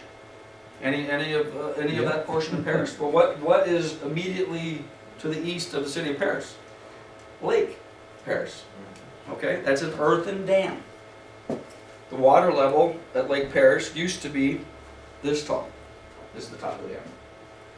How high is the water level today? down. It's this tall. Why? Because they went out, they inspected the dam, and they said, this dam is subject to failure.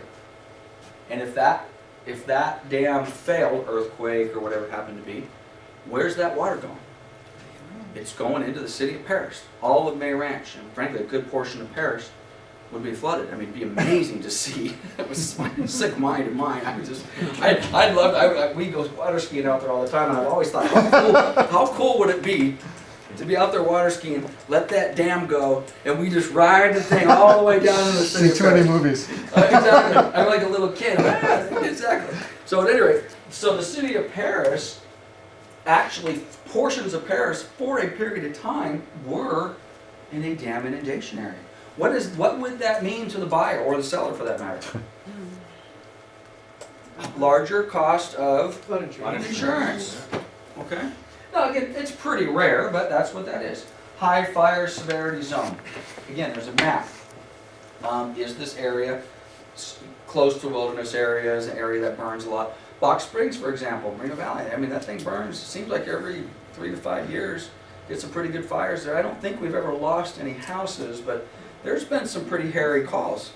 There's been some close calls. I used to live in Sunnymead Ranch. I can remember a couple times, you know, wow, I mean, this, really? I mean, you see about this stuff in other neighborhoods. Could this possibly happen in my neighborhood where that hillside comes down and the next thing you know, you lose 100 houses in Sunnymead Ranch? Out in the Badlands, if you're on the east end of town, they've had some fire activity That's there right. the last couple of years. Yep, all the time. Or East Highlands Ranch a few years ago, when Yep. that big fire came through. Yep.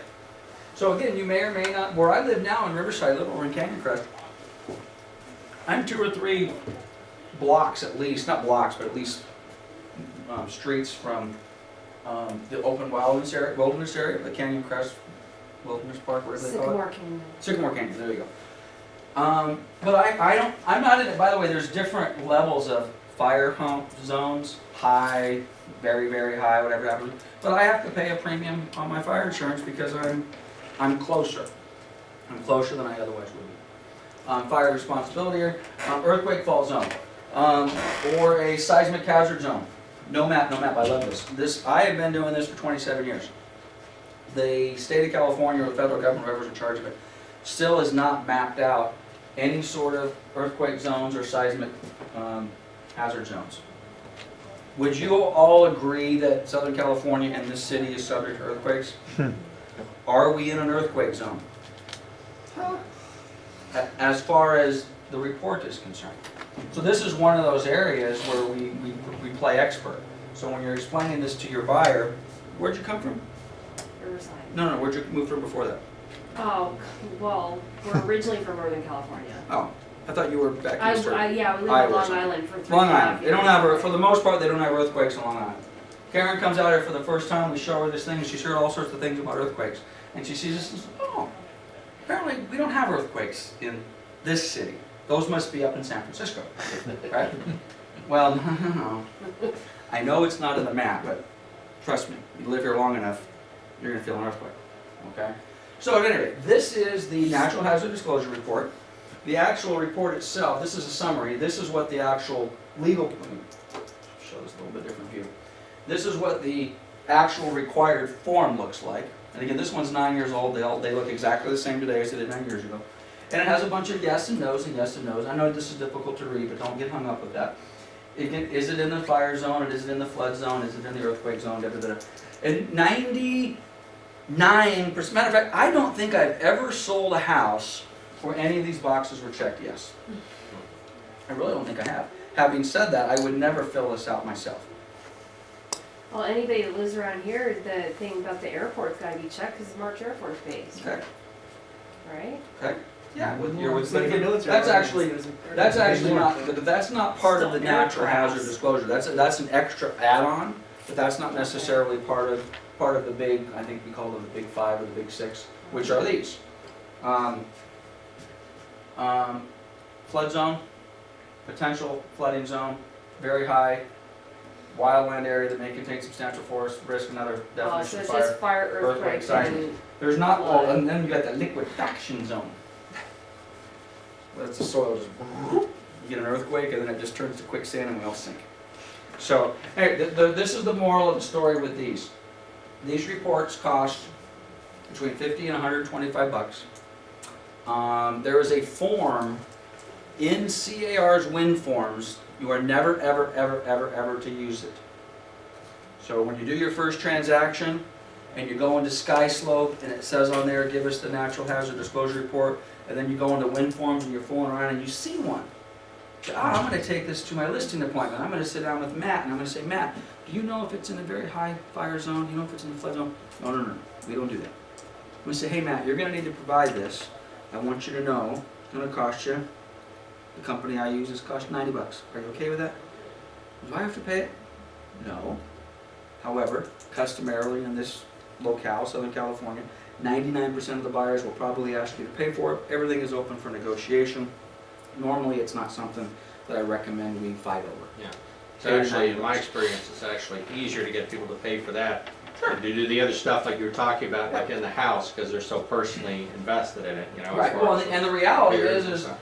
if I'm doing my job right, and I'm telling you, and you may say, oh yeah, I know, it's no, no, no, no, no. I'm like, yeah, I know you know that. You don't want to expose yourself to the liability of being the first guy to get caught because they changed the maps. They changed the map yesterday, and now you are in a high fire zone. Actually, I lied earlier when I said I've never had any of these checked. I've had lots of these checked in the fires. I've never had anything with the earthquake or the seismic or the dam. But the fire zones, we have plenty of them because they're all over town, in this town. So, at any rate, so natural hazard disclosure statement, it's part of the purchase contract. It's always going to basically be required. You're going to provide it. Who's going to pay for it? This is it. You order it from these companies. You get it signed by the buyer and the seller and the agent, and you file it away. Okay? And quite honestly, if you get hung up on the definitions of these things, all of these reports come with these explanations. If you're not exactly sure what is a special flood hazard, this describes exactly what it is. It's outlined by whatever the code is. Zone A, the area floods every 100 years. Zone V could be subject to coastal flooding, wave action. What the heck's that, a tsunami? I don't know. There's an area, who lives in Marina Valley? Most of us, you're familiar with the area just south of Sunbeam Ranch? That big Port Man's Reservoir? Yeah? Port Man, go up Heacock, Oh, yeah. to the left of Heacock, right behind the schools, behind Canyon Vista, Port Man's Reservoir. Okay? It's been there forever. When I first came out, what a waste of land. Why am I not building it? Well, it's a flood. Huh? The donkeys are? The donkeys are a little farther up, but anyway, it's a flood zone. It's a flood zone. That's one of those areas that every 100 years or so, I guess that thing, get really super bad rains, it comes down through the canyon, and that's where it's gonna flood into. Never build a house there. They talked about building a golf course there. Again, I live in Canyon Crest. Anybody golf Canyon Crest Golf Course before? Okay, well that's my home, that's my neighbor, not that I golf, I can golf for damn. But at any rate, that's where I live. The entire west side of the Canyon Crest Golf Course is a flood basin. There's actually a dam that's built that you never would know unless you were hiking back there. And I think it was 2-3 years ago, we had some really, really severe rains. 70% of Canyon Crest Golf Course was underwater, and I don't mean underwater by a foot or two. Portions of it was underwater by 40, 50 feet of water, because it's a big canyon. But they know that. So that's one of their conditions of using that space. It's like, hey, you want to build a golf course here? Fine. Just so you know, every 50 years, you're subject to a massive rain and a flood, and it could cost you $1 million to build your golf course back. Don't come to the city of Riverside and complain about it, because you chose to build your golf course on a floodplain. So, okay, any questions on the natural hazard disclosures? Okay, the last one I want to cover is termite. I got a three different termite reports. These again are older termite reports, but all of the termite reports are standardized. It doesn't matter who you order a termite report from. All of the termite reports, it's very similar to when you go to buy a new car and they give us that ridiculous long one-page contract that's 5 feet long. Doesn't matter where you go to buy the car, you get the same 5-foot-long contract. Same thing with the termite report, you get the same format for every single termite report, and they haven't changed in as long as I've been doing this business. So this is a report from Adu Termite and Pest Control, and this one, well actually let me go back here a little bit. This is a little old report back when we were still Pioneer and property owner, which was not, that was me, Martin, but I didn't own it, I was the party of interest, I suppose. And they sent it to me over here at their old office, and it's a single-story frame stucco residence, it's occupied with a two-car garage, tile roof, yada, yada, yada. And what kind of report is it? It's a complete report. If you ever get anything other than a complete report, you probably got a problem. Why would it be a limited report? Because they couldn't get into something. So when you're ordering a termite report, then you need to make sure that the property is completely accessible. Otherwise, they're gonna have to come back out. So I couldn't get in the garage was locked. Well, you're gonna get a limited report. Is William gonna be happy with a limited report? Of course not. Gotta get in the garage. I couldn't get to the back proper part because the pit bulls were chained up along the fence. I couldn't get to it. Now, a couple things on, forget about the report itself. Let's talk about the appropriate timing of the report.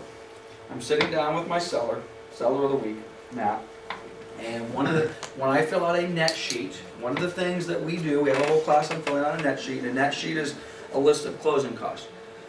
Maybe before he's agreed to list it, or maybe after we've already agreed to list it. Normally it would be, he's either really close to saying, yes, I'm ready to list my house with you, or he said, okay, yes, I'm gonna list my house with you. At some point, right there, I'm gonna say, okay, hey, looks like you're ready to go. Let's fill out a net sheet. Let's get put together at this sales price, these closing costs, this is how much money you would get. That may be the final trigger for him to say, yes, I wanna list the property. So another closing technique, so to speak, would be, Matt, it appears as though you like everything you heard. That's based on what I'm hearing from you. It looks like you're ready to list the house today. It sounds like in order to make this work for you, you're gonna need to get out of here with $30,000. Does that sound about right? Yeah, it does. Okay, great. I've done the math a little bit in my head. I think we're pretty close. Let's do it at sheet work. Let me show you what the cost to sell this property. Blah, blah, blah, blah, blah. Okay, that's a nice segue into this. One of the items on the net sheet is permit report and/or clearance. So when it comes, if I'm the listing agent and I'm listing Matt's house, I want to get his buy-in at the listing appointment. Can I please order a termite inspection? Well, what happens if the house doesn't sell? Well, then you're gonna have to write a check for $50 to the termite inspector. By the way, some of these inspectors will do them for free. A lot of inspectors out there will do it for free on these type of things, but I want him to commit. And by the way, if he doesn't want to spend $50 to do a termite inspection, I probably don't have a seller. And if I do have a seller, I probably have a seller I'm not going, and again, by the way, every time we're going through these presentations and I'm probing him for information, and if I get pushback on a termite inspection and him spending $50, I may need to determine whether or not I even want to list this guy's house. Then you're gonna have real problems down the road when you Right. have bigger costs. Exactly. Before closing. So under normal circumstances, I'm gonna get buy-in from the seller. Says, okay, great. We're gonna get the thing in the MLS in the next 24 hours, and I'd like to schedule a termite inspection on the property within the next couple, 3 days. Is that cool? Available, put the dogs away, unlock everything, so on and so forth. Great. Now there's a couple things for me. Number one, I know what I've got. I can do a more accurate net sheet, because when I fill out his net sheet, one of the items in there is there's an unknown. And the unknown item is how much, if anything, is the termite going to be? And if it is going to be a lot, who might want to know that? The buyer. Alright. House needs to be fumigated, it's gonna need, that, and you're saying, well, Lance, I've told you it's as is. And you said if we sold for $230, then that would be it. Like, I got it. But let's prepare ourselves. If I know you want to do it as is, and I know if you don't get $230, you can't get your $30,000 out, so $230 is basically, bottom line floor for you. But wouldn't you rather know today if we got a $5,000 or $6,000 termite problem as opposed to after we accept the offer? Right. So now I order the report and it comes back clean. Cool, we don't have to worry about it. Now when all these agents start calling me and they're wondering, hey, I got a clear termite report, rock and roll, I'm good to go. Or, Matt, our worst suspicions or fears have been realized. It's actually a little worse. It's $7,500. We got to be fumed, we got subterraneans, and we got a bunch of damage that needs to be replaced. Lance, what do you think? I made of money? No, but now we know. Now I know. And not only do I know now, I know on day 3 or 4 not on day, 3 days before close of escrow. I've done this before. I am not proud of this, and to show you how unproud, show you how bad it was, I did it more than once. I bet I've done this probably 15 or 20 times. You would have thought I would have learned my lesson on the first one. And this is what I've done. I take your listing. Maybe we have the termite report ordering conversation up front, maybe we don't, but the bottom line, it doesn't get ordered. We get a buyer, we go into escrow, buyer asks for a termite report and clearance, doesn't get ordered. We're now in escrow for 30 days. Buyer's agent calls up and says, hey, Williams' loan is approved. We're so excited.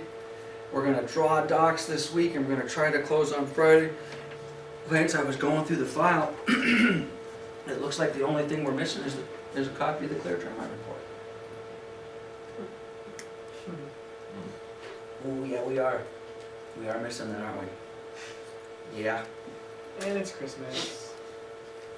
And he has to get 230, because if he doesn't, he won't get his 30 grand. And I knew, just by looking, this is not gonna be a clear report. I knew I got a problem. And I got busy, and I got going on with other deals, and I got this, and my assistant screwed up, because I never make any mistakes, all the rest of that sort of stuff. So lo and behold, what happens? We order the inspection, and guess what? It comes back, Not there. not clear. Now what do you do? And that turns to me, what do you say to me when I say, oh, I got the termite report back, it's 5 grand. What are you gonna say to me? So it would have been nice to know about that at the beginning of the deal, not 3 days before closing. And how much is your Counting commission? on my I money. don't Right. have the money And- now. And that's that is a tied up. really polite way to say exactly the truth, right? But he refused. And what, huh? But he refused in the beginning. Well, he refused when we took the listing, but then we signed the contract and said he was gonna provide at least an inspection. Okay, which keeps it open for negotiation.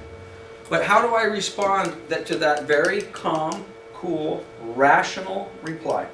How do I reply back to him? Other than, you're right. Well, understand. There is no other reply, other than, you're absolutely right, I completely screwed up.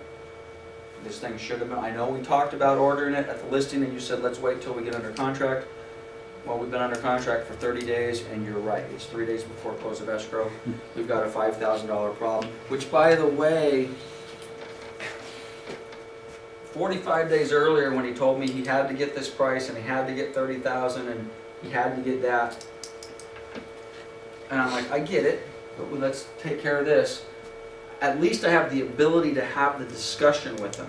All right, I know you said you had to get it, but I just wanted you to know this is where we're at. So I guess I've got to go back to this guy and get this thing taken care of and see whether he's going to do it. At least I got the ability. Now, at least for me, I would be embarrassed at that point to say, well, yeah, I know I screwed up, but it's $5,000 and you agreed to pay for it and you got to pay for it. At which point most clients are gonna come back and say, I don't think so, Lance. I think somebody needs to take a haircut on their commission, Let's either share you the or the pain. other agent. That's right. Yeah. And by the way, who should take that haircut? You. Yeah.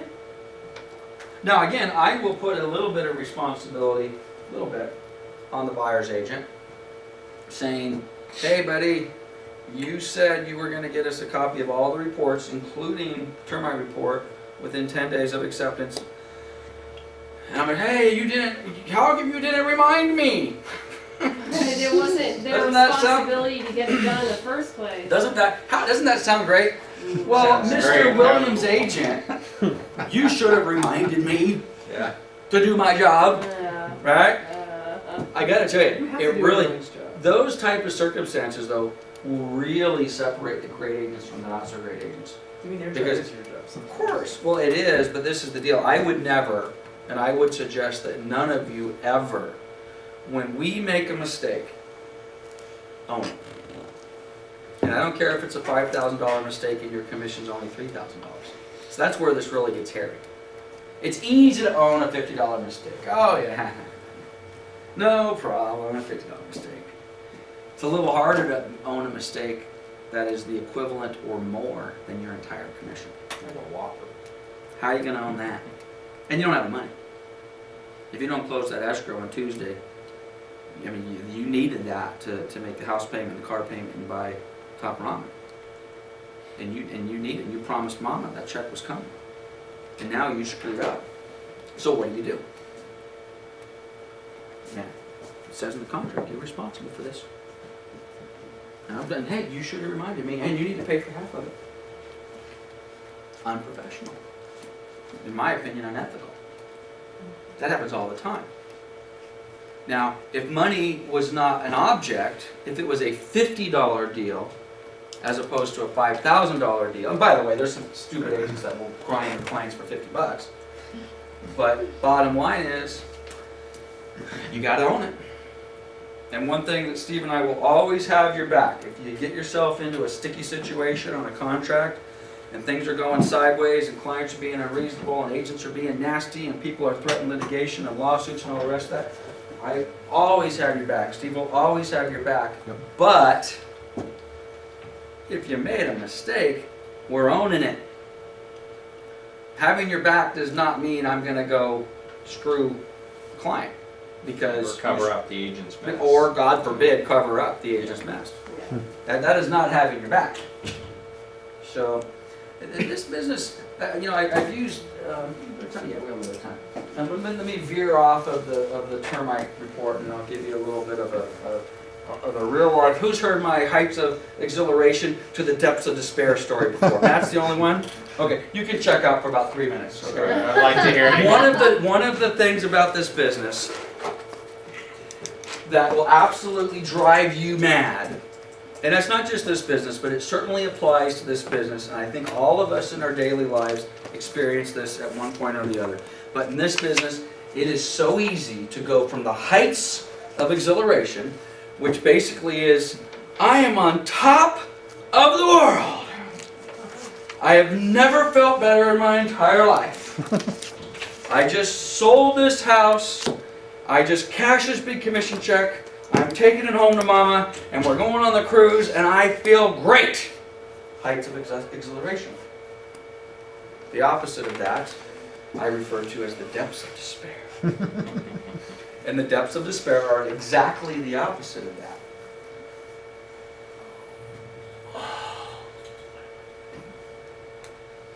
Breaking out in sweats, physically ill, just awful. Okay? Now, this is the great part about this business. Are you ready? You could go from the heights of exhilaration to the depths of despair and back to the heights of exhilaration within a 60-second period. Right? That's the fun of this. You can't. That's the part of this business. And by the way, if you can't handle that, and I am not kidding, you are in the wrong business. If you cannot handle that emotional roller coaster in this business, I'm telling you, get out.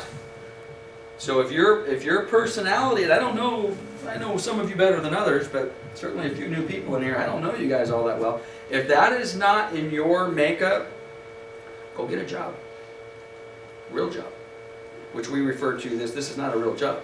This is owning your own business. A real job is a post office or UPS driver or something like that. If you can't handle that, because this had happened so much and it'll kill you. Quick story. I don't know how many years ago it was. I just closed escrow. I double-ended the deal. And it was a big commission. I think it was a $16,000, $17,000 commission. I'm the broker. I get to keep the whole damn thing. Super sweet, right? So we closed escrow and check's coming. And again, it was, I think, about a $16,000 check. And I'll never forget it. I'm driving on Gilman Springs Road and I'm heading out to Hemet to meet a client. And I get a phone call from my seller. And my seller says, hey Lance, and he was returning my call. Lance, and again, I'm here, man. Hey Lance, thanks for the phone call. I just got your message. We closed escrow. I'm just so excited and yada, yada, yada. And you did such a great job and you're the best agent in the world and I'm going to refer you forever. And by the way, what was the name of that accommodator escrow we were using for my 1031 exchange? Now, for those of you that are new to the business, I may have just thrown you a curveball. You have no idea what I'm talking about. But basically what the seller asked me was, he was doing a 1031 tax-deferred exchange. This was a rental property. He didn't want to have to pay taxes. The money has to go into a special account, and he's going to buy another property. What he really was telling me was, where was it? Because he's gonna buy it on the property. I instantly went from here to the depths of despair, because as soon as he told me that, you guys still may be, I'm not sure exactly what Lance is talking about. Let me tell you what I'm talking about. The difference between us doing what he said and me forgetting to tell the escrow company to do it was about $60,000 in capital gains tax that he would have had to have paid as the seller. 60 grand. And by the way, you can't unring that bell. So I went from, I just got $16,000. I'm gonna go buy a new toy this weekend. And within 10 seconds of that conversation, I went into the cellar emotionally because my $16,000 windfall just went to a $44,000 check that I was gonna have to write. $44,000, which he would have been responsible for $60,000 in taxes, because who screwed up? Me. So I'm on my phone. This was back in the day where you didn't have to be hands-free, and I'm trying not to show that I'm having a panic attack, and I'm about ready to throw up all over the steering wheel. I'm like, you know, let me call escrow, I'll call you back. I break out in sweats. I call my escrow officer, Patty, please tell me that I told you that 123 Main Street, we were doing a 1031 tax deferred exchange. Oh yeah, Lance, we did. And we're using Safe Harbor. Where am I? I'm back! I'm yes! Okay, now, that's an honest to God true story. But it I could've could went the other way. I could tell you 1,000 of those stories. Okay? One of the things, if you want to have any sort of longevity in this business, is you need to guard against both of those. Don't get too excited. Don't get too down. Because for most of us, this is not healthy. It's not, I don't think it's in the human makeup to do this. Okay? So, let's talk about the littler ups and downs in this business, which is really a lot about what we're talking about with these inspection reports. Everything's fine. The inspection report comes in, there's a problem. Oh, there's agents in this office. Oh my God, what am I going to do? I'm like, well, geez, it's not, I'm going to make a couple phone calls. $50. Right? Oh, well. No, it's not. It's just, this isn't a big deal. And then they make a phone call, they realize it's, oh, everything's great. No. It's, you can't do that. Okay? Again, if you do, it'll drive you nuts, and more importantly, it'll drive you out of this business. So, there's my heights of exhilaration and depth of despair, and back to the heights of exhilaration. I've had a few of those, to be honest with you, that I stayed down at the depths of despair for. There was no happy ending. Okay, and you will all have those. You will have those. Everything's great, everything's in the shitter, and it stays there. Your deal's dead. You've worked for hopefully you don't have to cut the big check. Hopefully, if it's just a function of, well, the deal fell out.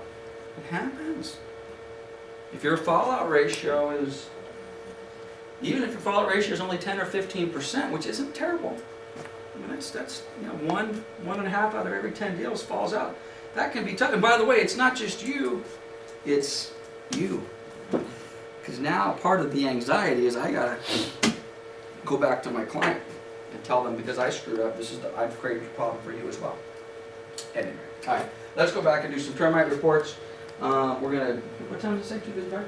Yeah. It's Yeah. 5 to 3. Okay, we're gonna do 15 minutes and we'll get you guys out. You have a quick question on that? Or? Oh, well, I thought we were wrapping up, so I was going to ask you one more question about home inspections. Sure. And I was going to ask you, it looks like I pretty much know who I'm going to use, because I like the person who did ours. Okay, the usual. Who generally does these, though? I mean, I'm trying to get a lunch and learn out of it, too. We'll have one. I loved my guy too. I'll call him anytime. I'll call him There's in a some hot very good second. ones out there. Yeah, I was gonna pull up who. he's gonna be on my team. Well, I want to get lunch and learn out of it, too. So. I just talked to someone the other day about doing it, so We've been, it's coming up. honestly, I don't have a good recommendation. Diamond Property Inspections is I don't very even remember good. my guy's name, but I have it at home. He was so Yeah, my Well, there's probably. Oh, Elite is very good. Elite is actually what I spoke to. There's you. 3 or 4 of It them. was so Yeah, I was gonna good. say, there's probably at least 3 or 4 or more out on the, by the way, I don't really like it, it's kind of tacky in my opinion, but kind of on the other side of the restrooms, there's like a little hallway, like a little fire escape, and there's a whole bunch of, propaganda and business cards for home inspectors, termite inspectors, title, escrow.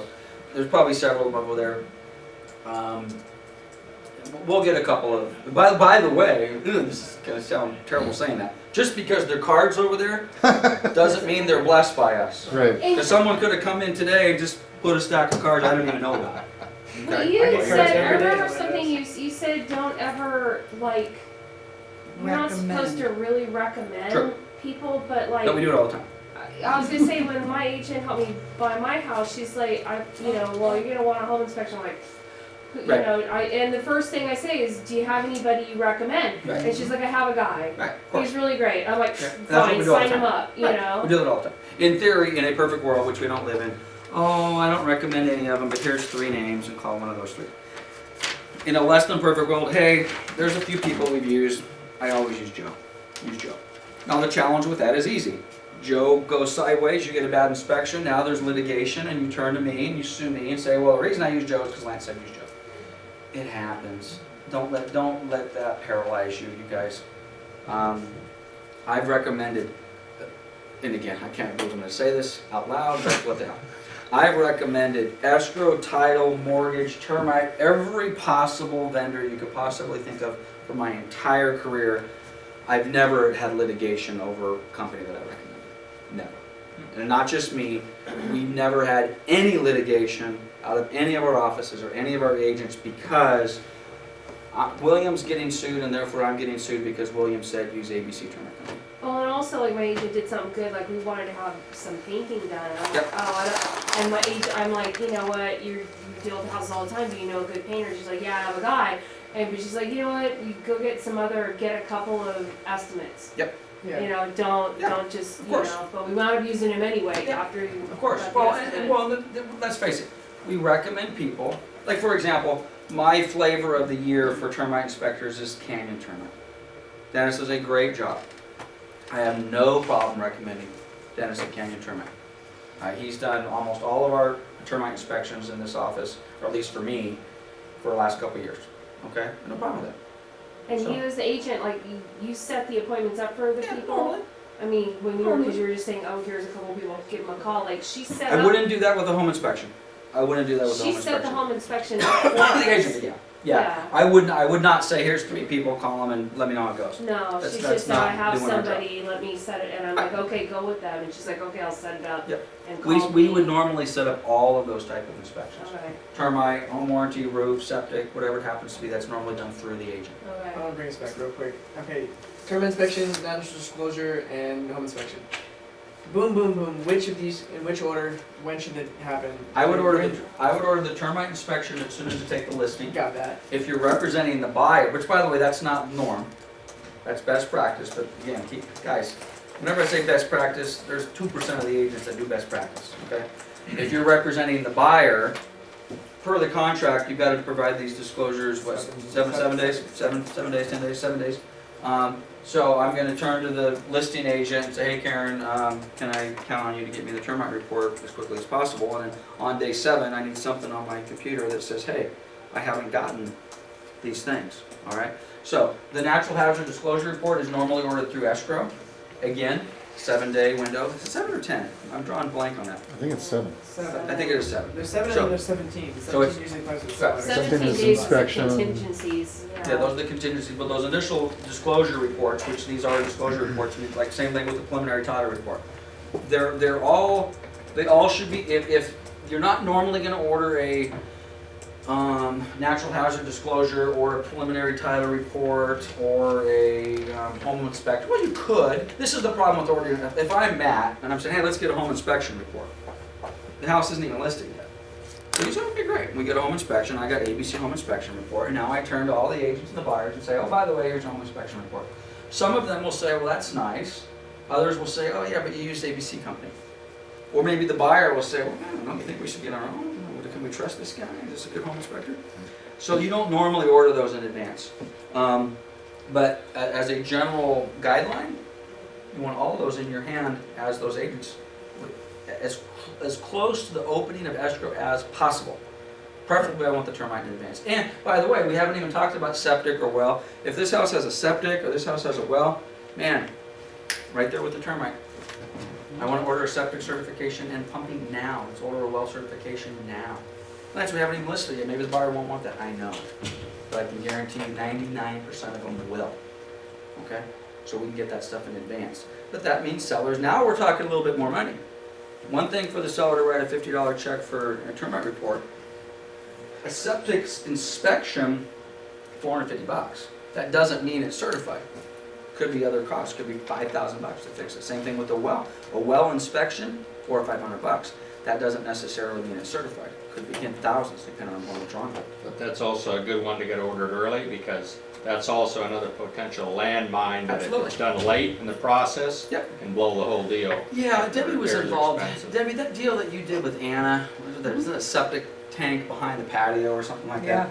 I don't remember the whole story. I'll tell my version of it. Okay.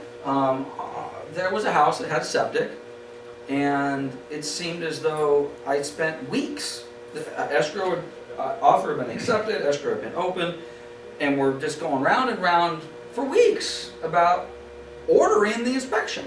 The tank was underneath a piece of concrete or something. I don't know, it was underneath the pad. I don't know what the hell was wrong. All I know is that, and this was a new agent, Debbie was partnered up with Anna, and Anna hadn't done a lot of transactions, so Anna's, where is Anna, by the way? Every time this is depth of She was despair. in that little Okay. area. She's down here. Every time she comes in, oh, and I'm like, what the hell's wrong with you? Oh, the septic on, what street was that on? Doesn't matter. The septic on Yeah, Main Rock Street. Pigeon Pass. Oh, I'm like, what? Stop it!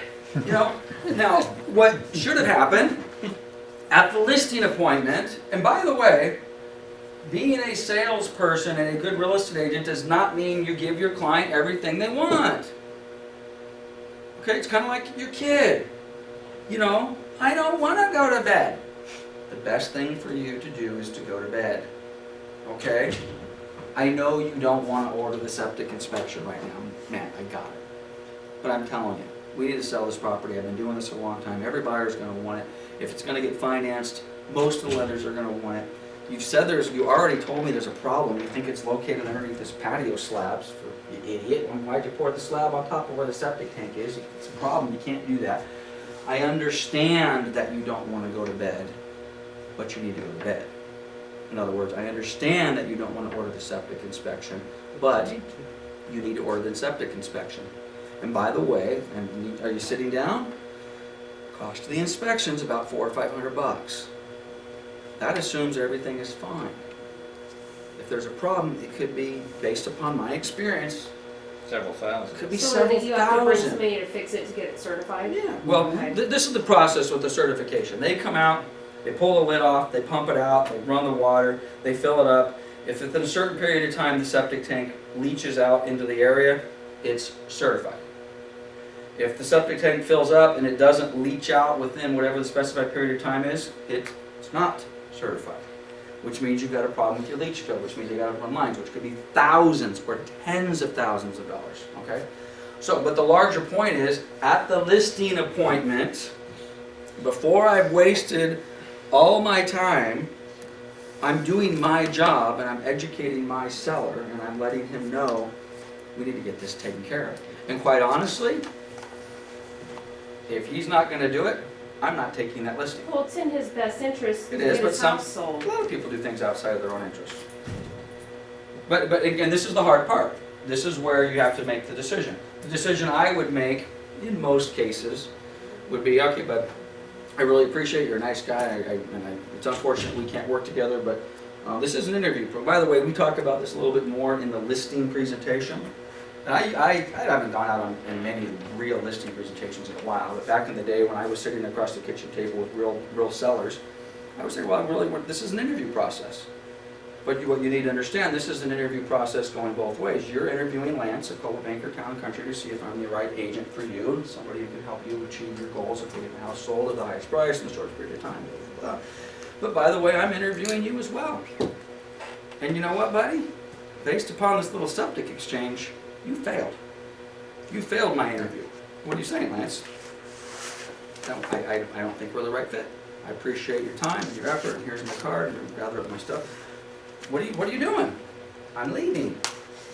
What do you mean you're leaving? I'm ready to list my house. Not with me. Stay.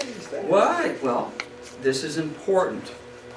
And it's so important, I'm literally willing to walk away from a listing that you are otherwise willing to give me.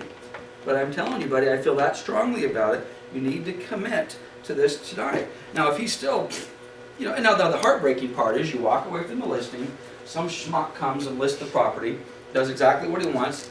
You look in the MLS 30 days later, escrow's closed, that guy got paid, you didn't get nothing. And you're like, well, that's the stupidest advice Lance ever gave me. How dare I walk away from the listing? That was ridiculous. And I get that. That happens all the time. But again, one of the things I'm trying to do, again, heights to this, that client could have drove someone out of the business.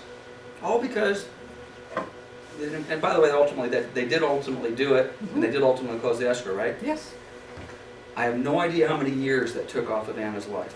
We won't, it's too early to tell. I She's saw young, a whole she can- great It is patch young. of hair coming. Okay, guys, I do have another appointment, which I'm now 7 minutes late for. But what I'm gonna do quickly is I'm just gonna take 2 minutes and go over this termite report, because we haven't even touched it.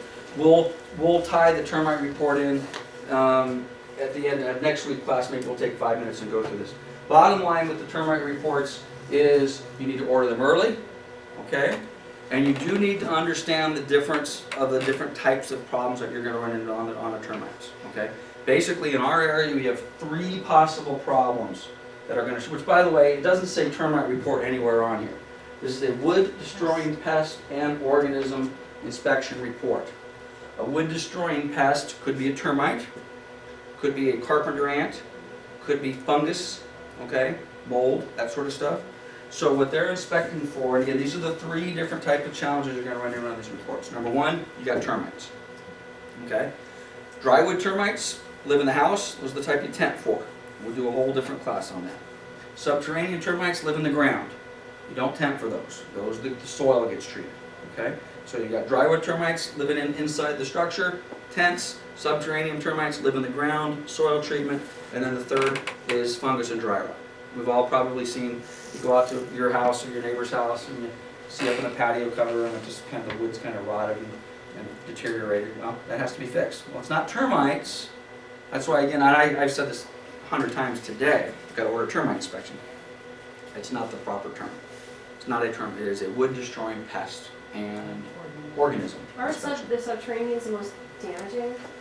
Subterraneans can be. The subterranean termites down in the desert, like Palm Springs area, man, you throw a 2x4 on the ground and you come back a month later and you pick it up and man, those things go to town. Subterranean termites here are not quite as aggressive, but yeah, the subterraneans can be very damaging. The drywood termites, those are the ones that actually live in the house. I just know, and like they're in really the ground. test for the state board, they're like, know that the subterranean termite is the most